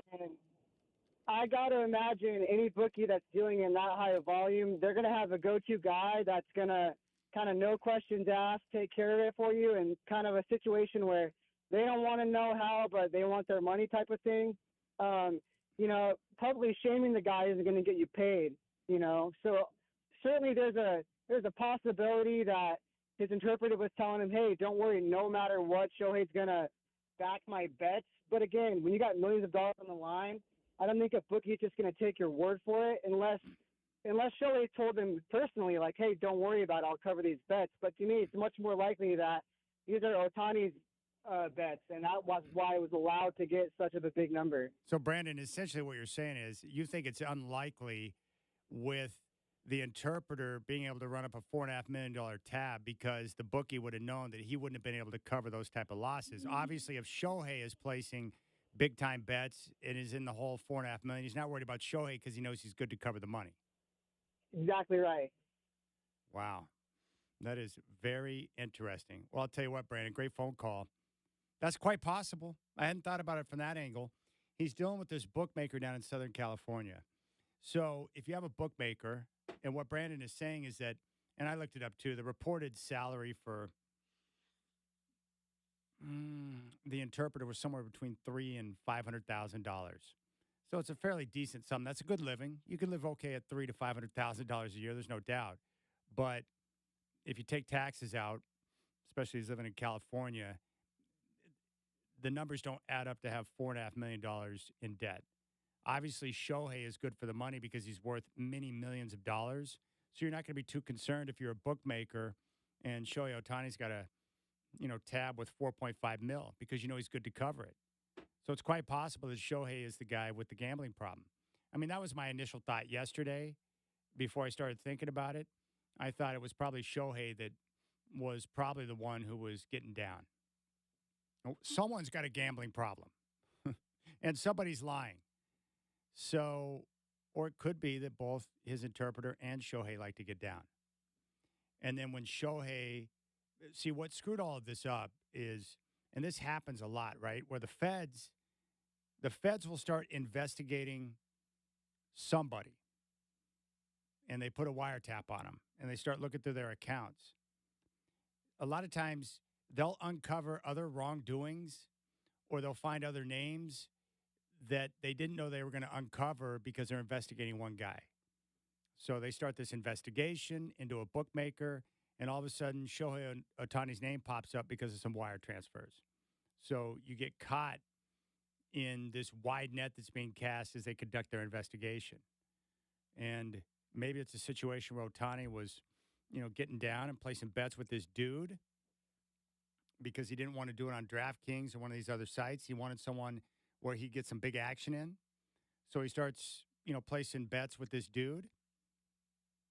And when it comes time to settle, he sends out the wire transfers. And then this guy gets investigated by the feds. They raid his house, and all of a sudden, Ohtani's name pops up. And they come up with this plan where it's like, dude, you got to take the fall for me. Don't worry, I'll take care of you. You take the fall for me. You're going to be well taken care of forever. You're my boy. Now, that could definitely happen. I could see that going down because you're going to want to protect Shohei because he's the breadwinner in the situation. You want to protect the golden calf, Shohei Ohtani. So I think that's definitely possible. They both could have been gambling. I do not believe that this is a situation where he stole the money from Shohei Ohtani. I don't believe that at all. One, how would you be able to access someone's account and get the information required to be able to send those type of transfers over an extended period of time without someone asking questions? I find that very hard to believe. And I find it very hard to believe that Ohtani was unaware that his guy was trying to access the money. No way. My guess is if they're close, they knew exactly what was going down. Ohtani was aware, and maybe he did run up a tab and went to Ohtani and said, hey, I need your help. Can you cover these debts? He's like, no problem. I got you. And then he sent out the wire transfers, and then you get caught up with a shady character, and then boom, you got to come up with plan B to protect Ohtani. So they throw the interpreter under the bus. Very weird. Very bad, too. But I like what Brandon said. Unlikely in his mind that a bookmaker would allow a guy making $300,000 to $500,000 a year to run up a $4.5 million tab because he would unlikely be able to pay it. And you know how many times bookies have heard that before? Oh, don't worry, my guy's going to cover me. I'm good for the money. Don't worry about it. No, gamblers lie constantly, especially crazy gamblers. They're always lying and scheming and trying to find a way to get action. That's what they do. Luckily for me, I did not have a guy. All of my debts, my gambling debts back in the day were via online books over the internet.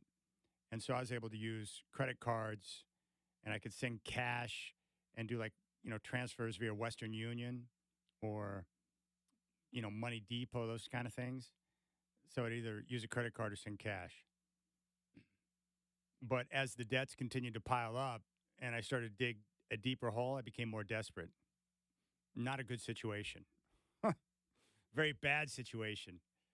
Okay, when we come back, we'll talk basketball. Oregon State's women's basketball team is looking really good. They're going to open up action tomorrow against Eastern Washington, 3 seed in the tournament. We'll talk with head coach Scott Rueck here on the Rip City Drive.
All right, 5 o'clock. Let's check the tournament scoreboard right now. First day of March Madness.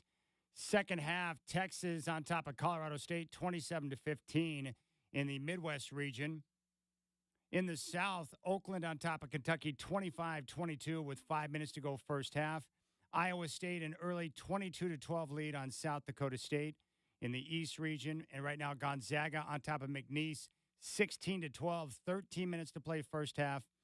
Midwest region. Other finals, Oregon will advance and meet Creighton in round number 2 after topping South Carolina 87-73.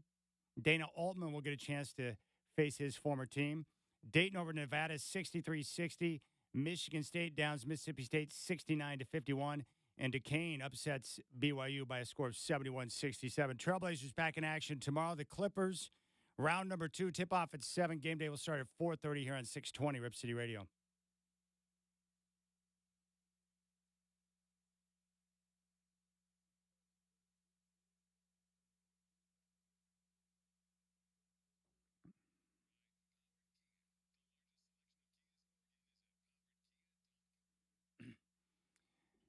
All right, the Oregon State women's basketball team will kick off their tournament run tomorrow against Eastern Washington. It's a 5 o'clock tip on ESPNU. They'll be taking on Eastern Washington in Corvallis. It's my pleasure to welcome head coach Scott Rueck to the Rip City Drive. Scott, good afternoon. It's great to have you on the show. Thanks for having me. Great to be with you. Well, you guys are a 3 seed, and you'll take on Eastern Washington. You guys landed right at about where you were projected. What was your reaction when you saw the bracket released? Yeah, I was pleased. I mean, of course, everybody was speculating we'd be at home. We in the previous reveals, we were in that category. We lost to Stanford in the Pac-12 tournament, and so that didn't probably hurt us, I didn't think. And so, but you never know until you see it up there. And so as soon as you see your name, it was a relief. And, you're going to be playing against great teams no matter who you play this time of year, teams that have won 29 games like Eastern Washington and are on a roll and feel great. And so, so who you play, it doesn't matter as much. And just great to be at home in Gill Coliseum in front of our fans. Well, Coach, there's a lot of pressure that comes with tournament play, but I'm wondering for you, when you're at home and you're expected to win, is there a different kind of pressure that comes with that? Yeah, I love that question. That is something I don't think a lot of people factor in. You just assume you're going to be at home and what an advantage that is. And, my experiences over the years, both Division III and Division I now, I think there is a little bit of a pressure, and it's something you kind of have to fight and work against, just because it is no advantage. These teams are used to winning. They're used to winning on the road. They're coming in, and if anything, they have nothing to lose. You're supposed to win. So you just got to really understand it's going to be a battle. It's going to be you just expect the toughest game you've played all year. And, it would be a mistake to think that home court adds anything. And, hopefully, that comfort does, but I think it's a mistake to assume it anyway. And so, yeah, there's a little bit of a funky pressure that's possible. But bottom line, this time of year, it's just fundamentals. I appreciate that answer. Coach, I would imagine for you, it's, possession, one possession at a time, one game at a time. But how do you get that information to your players to where they can embrace it and understand it truly is one possession at a time, one game at a time here in the tournament? Yeah, I think this time of year, we've been through so many things together, and the year, it's long, and we've been through all the battles, and we've had moments where we could be overconfident, and we've had moments where we could be fearful. And, you just build that culture throughout the year where it literally is possession by possession. Respect every opponent. Always believe in yourself no matter what. And, so that's what we need to just continue to do. So it's really nothing new, other than the fact you're fighting for your life now. And so everybody knows that. And, so it just demands your very best, and the only thing to focus on is this possession. And I think that's what this team in particular has done a great job of all year long. We're talking with Oregon State head coach Scott Rueck here on the Rip City Drive. How did you decide to handle the gap week following the Pac-12 tournament? I'm sure you want rest, but you don't want the rust.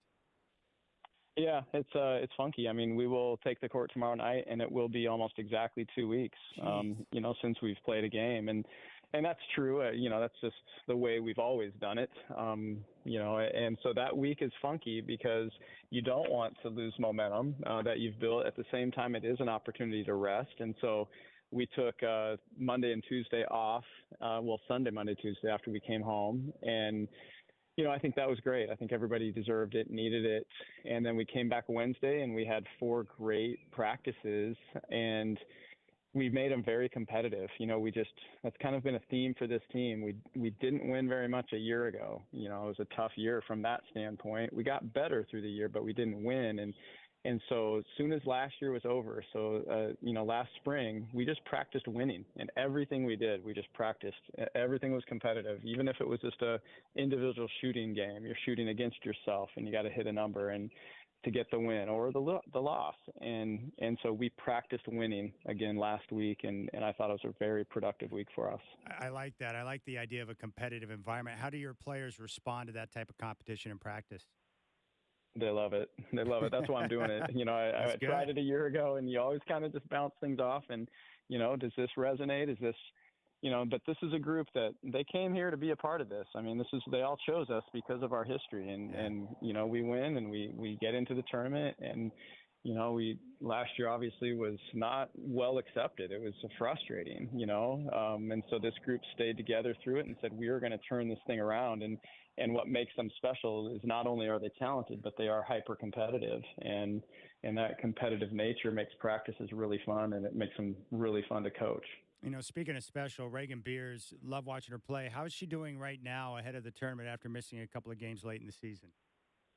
Yeah, I thought she got her momentum back, after, once she got back. That first game was kind of, just strange, having to wear a mask, and having to miss a couple weeks, but then got a lot of momentum in our final home game against Cal, and then carried that into the tournament, in Vegas. And so she seems to, right now, I mean, it just seems like Ray, just normal all the way back, and her conditioning's all the way back. And so she's poised for a great tournament.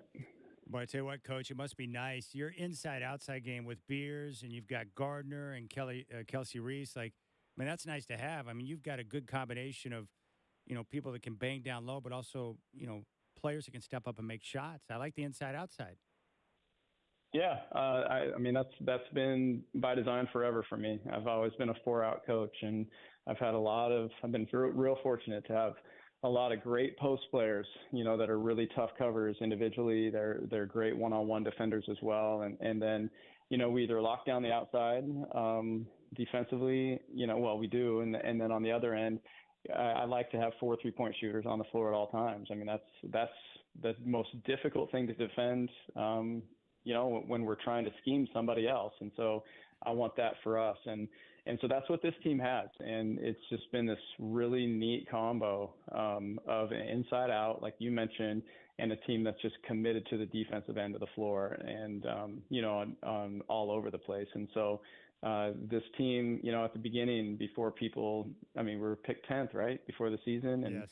And nobody gave us much of a chance, but they were probably curious. I mean, and we were the same. And, as I was looking at the individual pieces and as it came together, factoring in the character of the group and the hunger of the group, we thought we could be something special. How long did it take you to recognize you had something special? Did you know right away, or did it take a few weeks, or when did it click for you where you're like, we can do something here? A few weeks is right on. We had our foreign tour in August, and so when you do that, you get it once every 4 years, and so it hit perfect. We had a trip to Italy, and when you get to take one of those foreign tours, what the rules allow are 10 real practices. So we had 10 practices in August, just a normal 2.5 hour whatever practice. And, so you saw it coming together, the way that they picked concepts up and the hunger and the competitiveness. But I'm telling you, we're playing an exhibition game in this super hot, humid gym somewhere in Italy against, some pros, random pros. And, it would seem like it's not that big a deal. But the way this team played, the way they competed, and just, they're diving on the floor, they're flying up and down the court. And I was like, my goodness. Everybody that was watching was just kind of like, wow. It just wasn't common, and so I thought, right away, we knew we had something special. I wanted to ask you about that trip. When I spoke with Tamia, she said the trip was great, not just because they got to play basketball, but she found that a lot of the time spent, whether it be with a broken down bus or in the airports, being with teammates and getting a chance to know each other a little more intimately outside of basketball. She said that really helped the connection on the floor. Do you see it the same way? Oh yeah, I mean that's my design. I recruit people that I'd love to be around and love to coach, and then if I like them and if they're fun to be around and they're mature and can have a conversation, and then the team would love them and their teammates would. And then when you have 13 people that have that level of maturity, you've got a really special locker room. And that's always been my design. And so a team retreat every year is a big part of our program and building those relationships. So ultimately, it is bigger than basketball.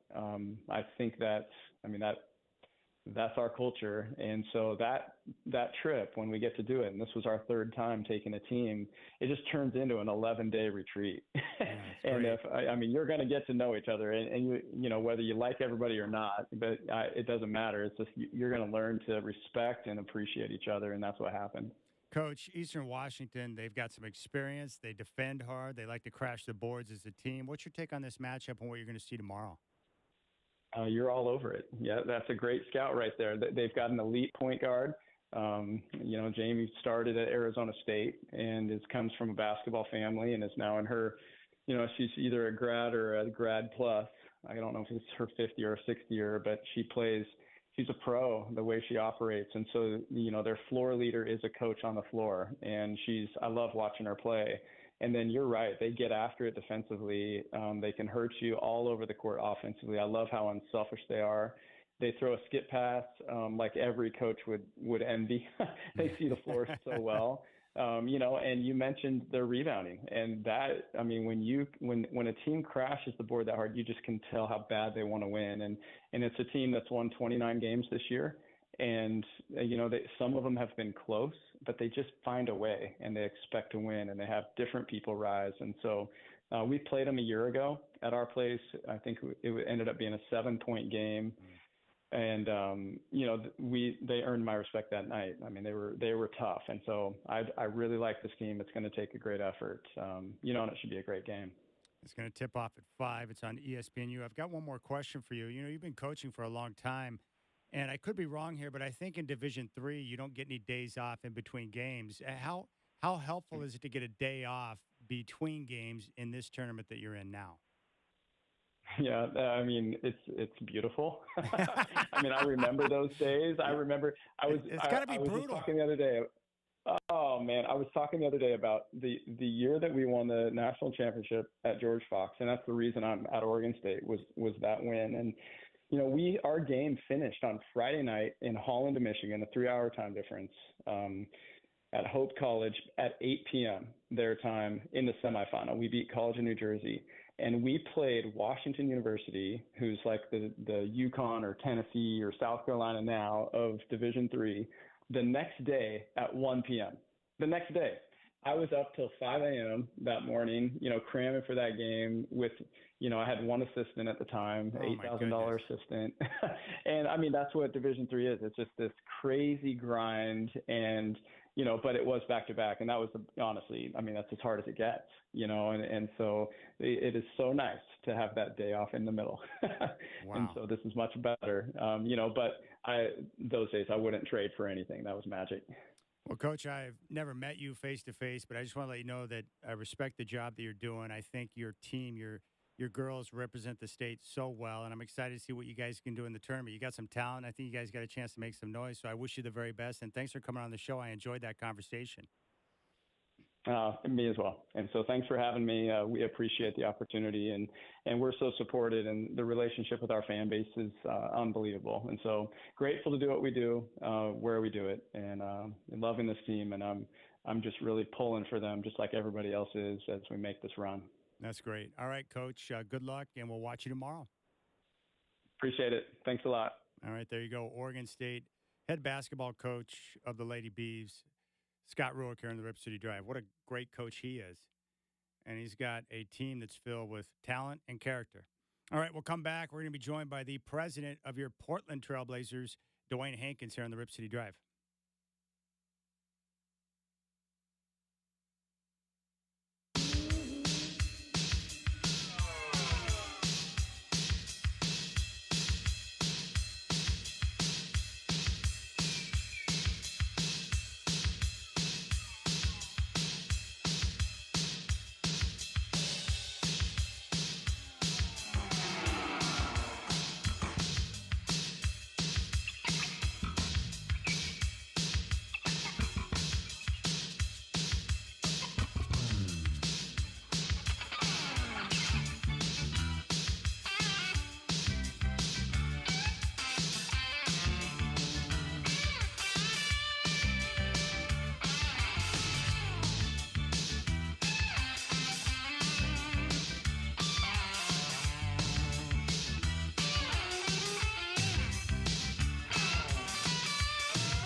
All right, Trailblazers are going to be in action tomorrow night. 7 o'clock tip at Moda. Game number 2 against the L.A. Clippers. Game day will start at 4:30 live from Moda Center. And we're joined right now by the president of business operations for your Trailblazers, Dwayne Hankins, who's back on the Rip City Drive. Dwayne, it's so great to have you back on the show. And I know that you're sacrificing your March Madness time to join me on the show. So I want to do you a favor right now. I believe you went to Iowa State. Your Cyclones lead South Dakota State 25-19 with 9:27 to play first half.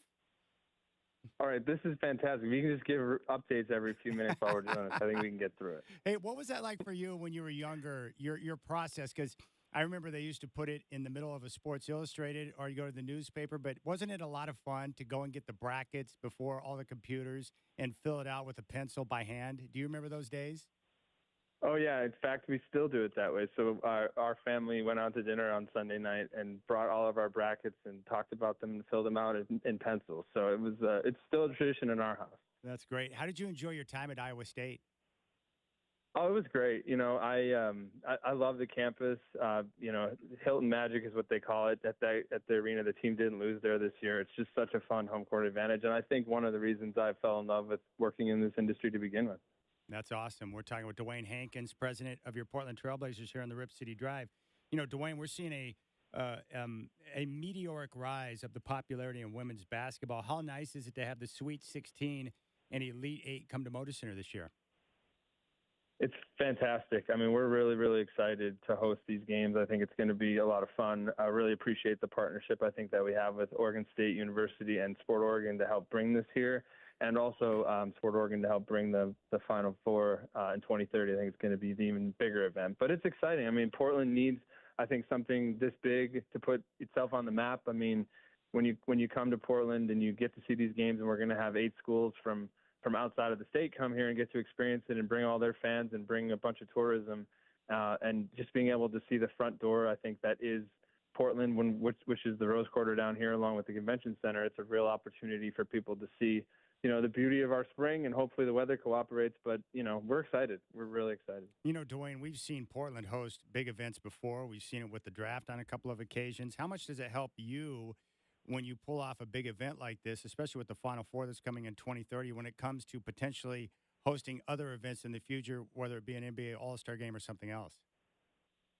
Yeah, I mean, I think every opportunity, just like the one we're getting in you know, next weekend, to have an event this big and put Portland on the map in this magnitude is just another opportunity to bring something big. And you said it, the 2030 Final Four, I think will be, you know, with the moment that women's sports is having in our country, I think by 2030 that Final Four will be maybe the biggest event that Portland's ever hosted. So we were certainly excited to get that, and hopefully it leads to things like All-Star games and other big events, because, you know, this Rose Quarter and this area has a lot of big plans, I think, that a lot of folks have for it, and I would love to see us be put our name out there as a great opportunity for people to think of Portland when they're thinking of big sports events. You know, Dwayne, you mentioned the work of Sport Oregon. I was curious, how does that process work from your end when it comes to booking the NCAA tournament and to get games at Moda Center? How does that work? How do you get that done? Yeah, I mean, it's really a bid process. So, you know, we compete with other cities, and we work with Sport Oregon.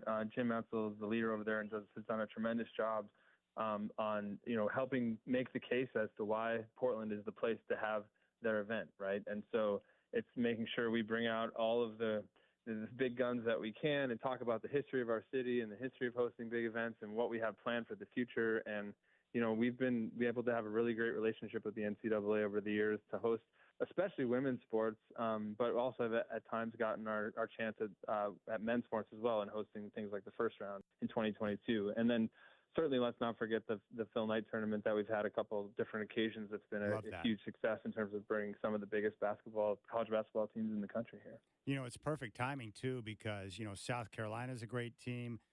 Angel Reese is a big-time star. Caitlin Clark is unbelievable. And now you've got the Northwest well represented in the women's tournament this year. Gonzaga's in. The Portland Pilots, the Oregon State women are number 3, Steve. We just spoke with head coach Scott Ruick. So it's like it's great timing when you have a lot of local representation, you know, with the tournament being here in town. I love that. Yeah, and I think the only other name I'd add is Cameron Brink at Stanford, right? I mean, she's Amazing. a local person and comes from Beaverton. And like, how incredible could it be for her to be able to play in her own backyard in some of the biggest games of her career? We're talking with Trailblazers president Dwayne Hankins here on the Rip City Drive. You know, tied in with the tournament, it's Women's History Month, and tomorrow night when the Clippers are in town, the Trailblazers are going to celebrate women's history. I'm looking at the passport, Dwayne, with all the different activations that are scheduled. I like how you guys have it set up. It should make for a good night at Moda. Yeah, it's going to be a lot of fun. We have a lot of great folks coming down for it. So I think, you know, and obviously with Jody Allen, the owner of the team, I think there's a lot of excitement in celebrating women and what women do in sports. And I think both Joe and I have you know, wanted to really create a great atmosphere for women to grow their careers in sports, which hasn't always been the easiest or most traditional path. And it's exciting to have a night in the month and in a game like tomorrow to be able to celebrate that for our organization. All right, we saw this in the news a couple of weeks ago. You came to an agreement with the city of Portland for a lease extension for Moda Center. So I guess for people who maybe don't understand the entire workings of that, what does this allow you guys to do moving forward, and what does it mean for the Blazers here in Portland? Yeah, it's a really great question, Chad. I'm glad you asked it. I think for us, you know, we really needed more time, and we had really great conversations with the city. And we really wanted more time to be able to get a deal done and add more stakeholders to the conversation. So the city has showed up in a big way. We're going to ask other folks like Metro State and others to come to the table. And the real end goal of, you know, creating an unbelievable transformed arena, at some point soon. So the goal is, you know, this 5 years buys us some time, but we hope to be able to tear it up quickly and start working towards a long-term agreement that has the arena in a really great spot by the time we host Women's Final Four in 2030. Yeah, it's hard to imagine because I've lived out for so long, but the arena now, 30 years old, you guys are doing a great job with it and have made some, you know, big-time improvements. But anytime you get a building that's aging, right, there are different things that need to be done to continue to keep it up to standard, right? Yeah, and you said it. I mean, it's been almost 30 years that we're the oldest building in the NBA not to have seen a major renovation. So for our fans, I think you're right. We've done a really good job taking care of it, and fans may not notice. But when you go to other buildings and you see some of the newer buildings that have come online, there's a lot of work I think that we'd love to do to the building to make it more fan-friendly, to create a better fan experience, and really up the experience for fans that come for any event, whether that be games or concerts or NCAA tournament games. What's the response been from the fans you get? The one thing that I love about Moda is that when you go in, you have different parts of, whether it be the southeast part of town or the northwest part of town, you've got different foods and beverages available that kind of touch on all the different parts of Portland and make it unique, which I enjoy. What's been the response to what you guys have done with the food and the beverage?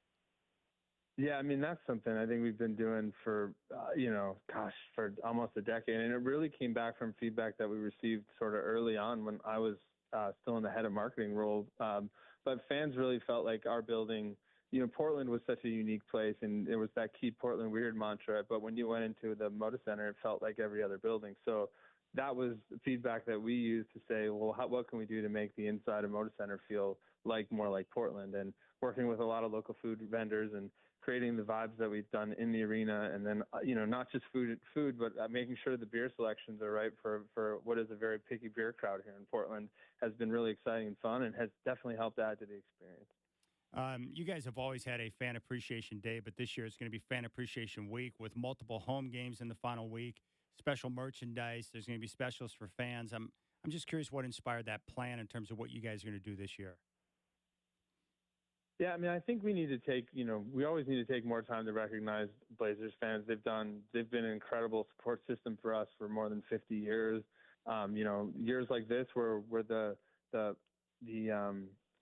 operation on the court is maybe not as good as it has been in past years. It's really important for us to honor and respect the fans that have come to all the games and have been here.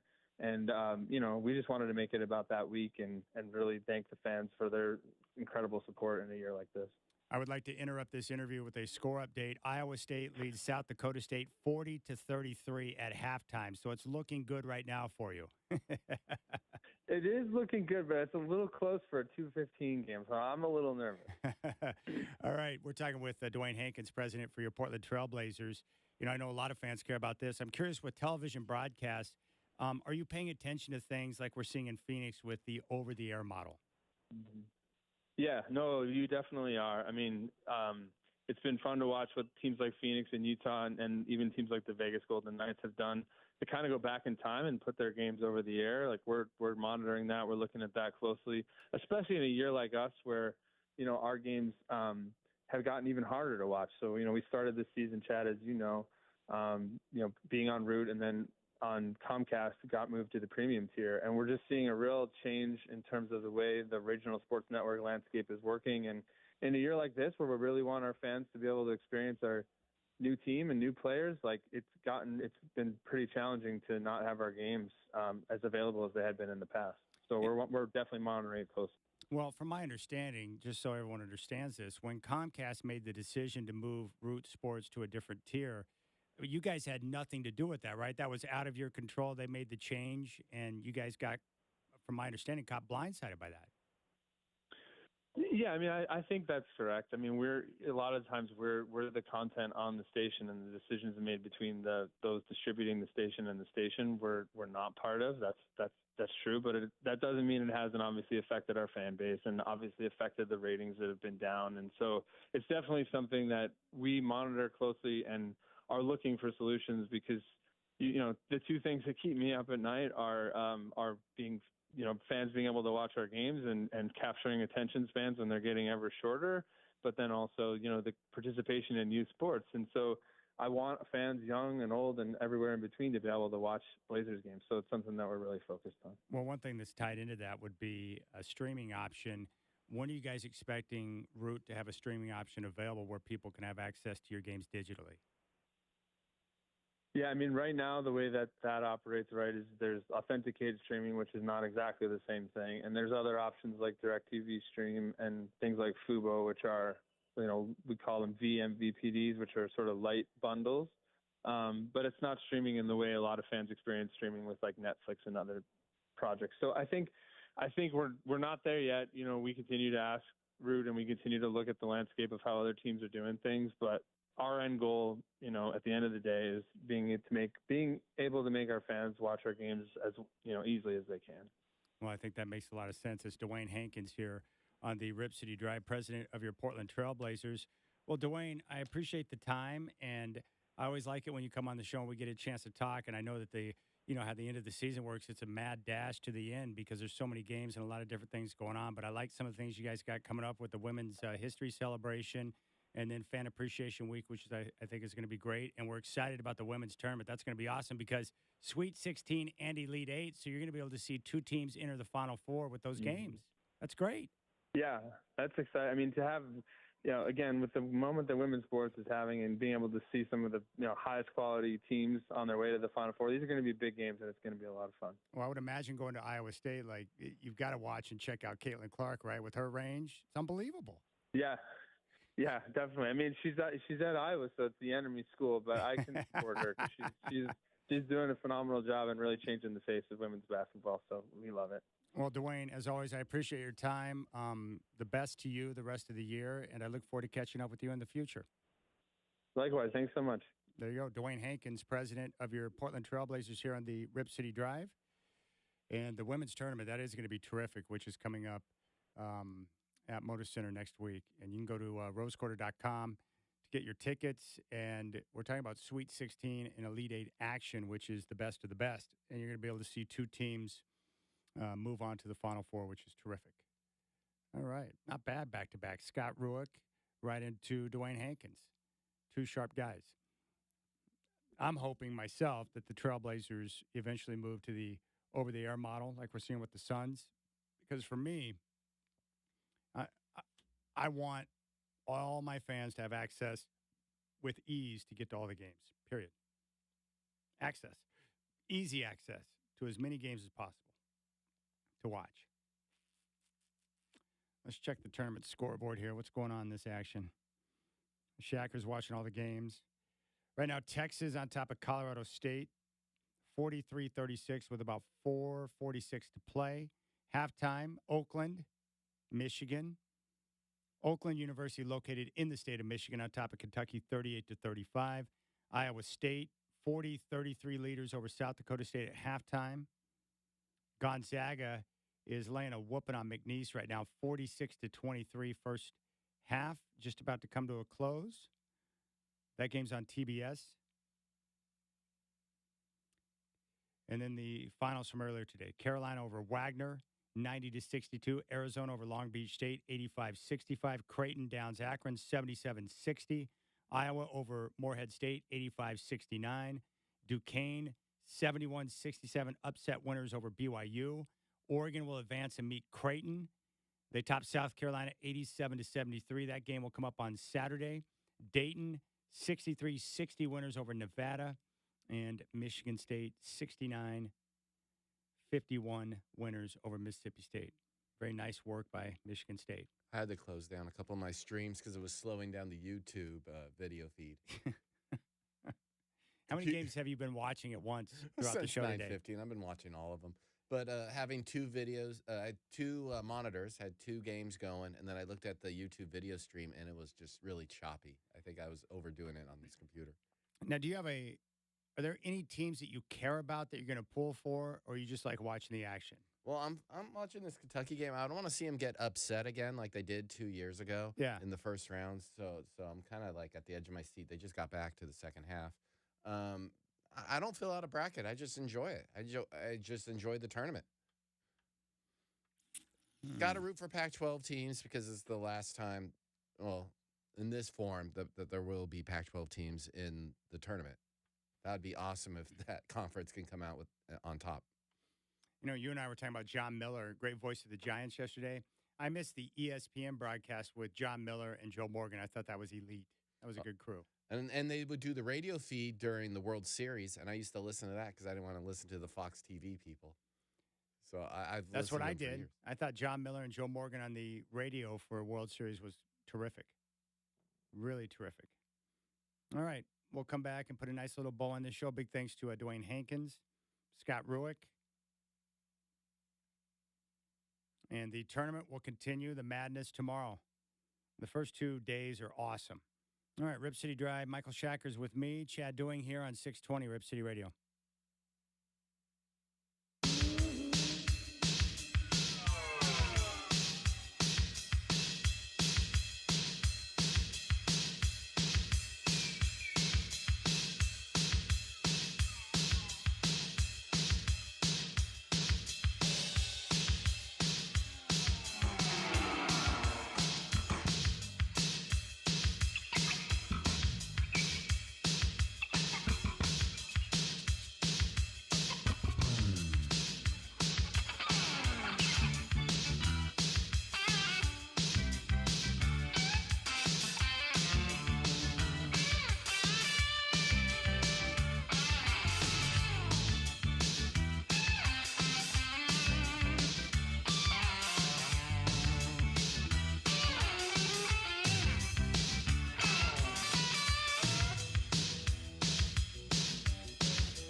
All right, I'll start this one out, Shacker, and then we'll get your high five. I'd like to give a high five to James Harden, who passed out to Kawhi Leonard last night and then chased him down and defended him on his own three. I've never seen that before in a basketball game, but it was hilarious. And that's how you know you're having a good time out there on the floor. James Harden dishing it out for three and then defending his own teammate while the Trailblazers watched. Who's going to get your high five, Shacker? I want to give a high five to both Arizona and the Oregon Ducks for getting a win today and get it some money for the Pac-2 because according to you, we were talking this before the show, every win that a Pac-12 team gets, that's $2 million for the Pac-2 to work with. So congratulations, Oregon Ducks and Arizona Wildcats making the Pac-2 some money. High five. I think that's the number I saw. I think it was right around $2 million, which is cool. That's great. Nice of those other teams to help out and be so generous. Yeah. Your team's success helping someone else. That's nice awesome. work. Let's see here. Texas on top of Colorado State, 50-38. Other games that are currently in action. Halftime. Kentucky, it looks like the second half is underway 5 minutes in, and Oakland's on top of Kentucky 46-45. Iowa State still on top by 7 halftime over South Dakota State. Gonzaga 48-25 leaders over McNeese at halftime. And there you go. That's your latest. And Washington State coming up later on today. That could be another couple of mil going into the pockets of the Beavs and the Cougs. Yeah, but they're earning it for themselves. Oh, These that's other right. teams are earning money for the conference that they're leaving behind. That's right. That's right. Dana Altman getting a chance to take on his former team in Creighton. And those two met up in a CBI championship round over a decade ago. All right, what do we got coming up tomorrow? So tomorrow, Brandon Lang is going to join the show at 3:20 and give us some handicapping advice on the tournament. So Brandon Lang at 3:20 tomorrow. I'll be live over at Moda Center. And then Michelle Jalili of the Trailblazers will join me just after 4 o'clock. Chris Burkhart will have game day. I'll be on the Trailblazers radio network again tomorrow with the pregame leading into the Clipper game. That will start at 6 o'clock. Tip-off will be at 7. And I will say this about James Harden. I am always quick to, or have been quick to criticize him, but I got to tip the cap to Harden right now. He's playing terrific basketball for the Clippers. You know, myself, like a lot of people, didn't understand how that would fit with Harden going to the Clippers because you have so many big names there. But let that be an example to you that when you accept your role as a basketball player, when you understand what you need to do to help your team win, and you've talked to the coaches about it, and you can understand that, and then you accept the role, it allows you to go out there and be the best you can be. And Harden last night, 19 points, 14 assists. He's out there running the offense, using the 1-5 screen and roll to perfection. And he's able to set up his teammates, guys like Kawhi Leonard and Paul George. I mean, he is playing the perfect role. And when I see guys do that, I just have to tip the cap and say, man, that's what it's all about. Understanding your role, understanding what you can do to best help your team, and then proceeding like that. I think it's great, and I love watching it. And, you know, when you see that, you just got to say, good for you, partner. So good for James Harden to be able to step up and do that. I still, you know, the Clippers defense, they're kind of going through a bit of a hiccup right now. They can't compete with Denver. I am convinced the more basketball I see that nobody in the Western Conference is going to be able to compete with the Denver Nuggets. Not Minnesota, not the Clippers, not Oklahoma City. The Nuggets are just too good, too experienced, and they've got the best player on the planet in Nikola Jokic. No one's going to be able to stop that. Last night, Boston beat Milwaukee by 3 in Boston. Great basketball game. That's probably your Eastern Conference Finals preview. I want to believe that Dame and Giannis can get over in that series, but right now Boston looks tough. And they're deep. And they're playing good defense. And we'll see how things shake out with Milwaukee. I just don't know if they have enough. Not quite sure. Let's see here. What are the good games coming up tomorrow? All right, so we know the games. The games coming up later on tonight. St. Peter's in Tennessee. NC State, who's coming off the ACC tournament run against Texas Tech, Samford and Kansas, Drake, and Washington State. Those games coming up later on tonight. Tomorrow on Friday, that first game in the morning will be Northwestern and Florida Atlantic. It tips off at 9:15 on CBS. Colgate and Baylor, UAB San Diego State, Western Kentucky Marquette, Stetson and UConn, New Mexico, Clemson, Yale, Auburn, Colorado and Florida. A chance to win more cash for the Pac-2. Alabama and Charleston, Longwood and Houston, James Madison, Wisconsin. That could be a potential upset. TCU, Utah State. I think the better games were today. I'm anxious to see Grand Canyon and St. Mary's after the conversation with Dave Bartu. Who does he like in that game? He likes Grand Canyon plus 5.5 and under 131.5. And the picks, what did Bartu give us here? So Mississippi State plus 1.5 against Michigan State. That was a loss. He said Duquesne plus 9.5 against BYU. They were an outright winner, so props to Bartu. He likes Drake plus 1.5 against Washington State. Samford plus 8.5 against Kansas. NC State plus 5.5 against Texas Tech. Tennessee minus 21.5 against St. Peter's. He liked McNeese plus 6.5 against Gonzaga. That doesn't look like that's going to go the right way. Akron plus 12.5. Yeah, that didn't go the right way. He liked Oregon over South Carolina. He liked Nevada over Dayton, but Dayton got the win by 3. Yeah, pretty good, though. Bartu's on top of it with the model. There you have it. I have no idea. I filled out my brackets. I've been participating in this same bracket challenge with the same group of people for years, and I was able to win the bowl pool this year, finally, after years and years, but I don't feel good about this bracket. Probably get my face kicked in. And it's harder to, with the college basketball, because a lot of those teams I haven't seen play, it's hard. And I'm sure it's the same way for all of you. All right, big thanks to everyone who took time to join us today. Scott Ruick, head coach down at Oregon State, was terrific. Steve Wiseman from the Believe Podcast Network and Dwayne Hankins, president of your Portland Trailblazers. Tomorrow morning, Justin Myers will have Rip City Mornings at 6. And I'll have Rip City Drive starting at 3 live from Moda Center. Big thanks to Michael Shacker. Enjoy the madness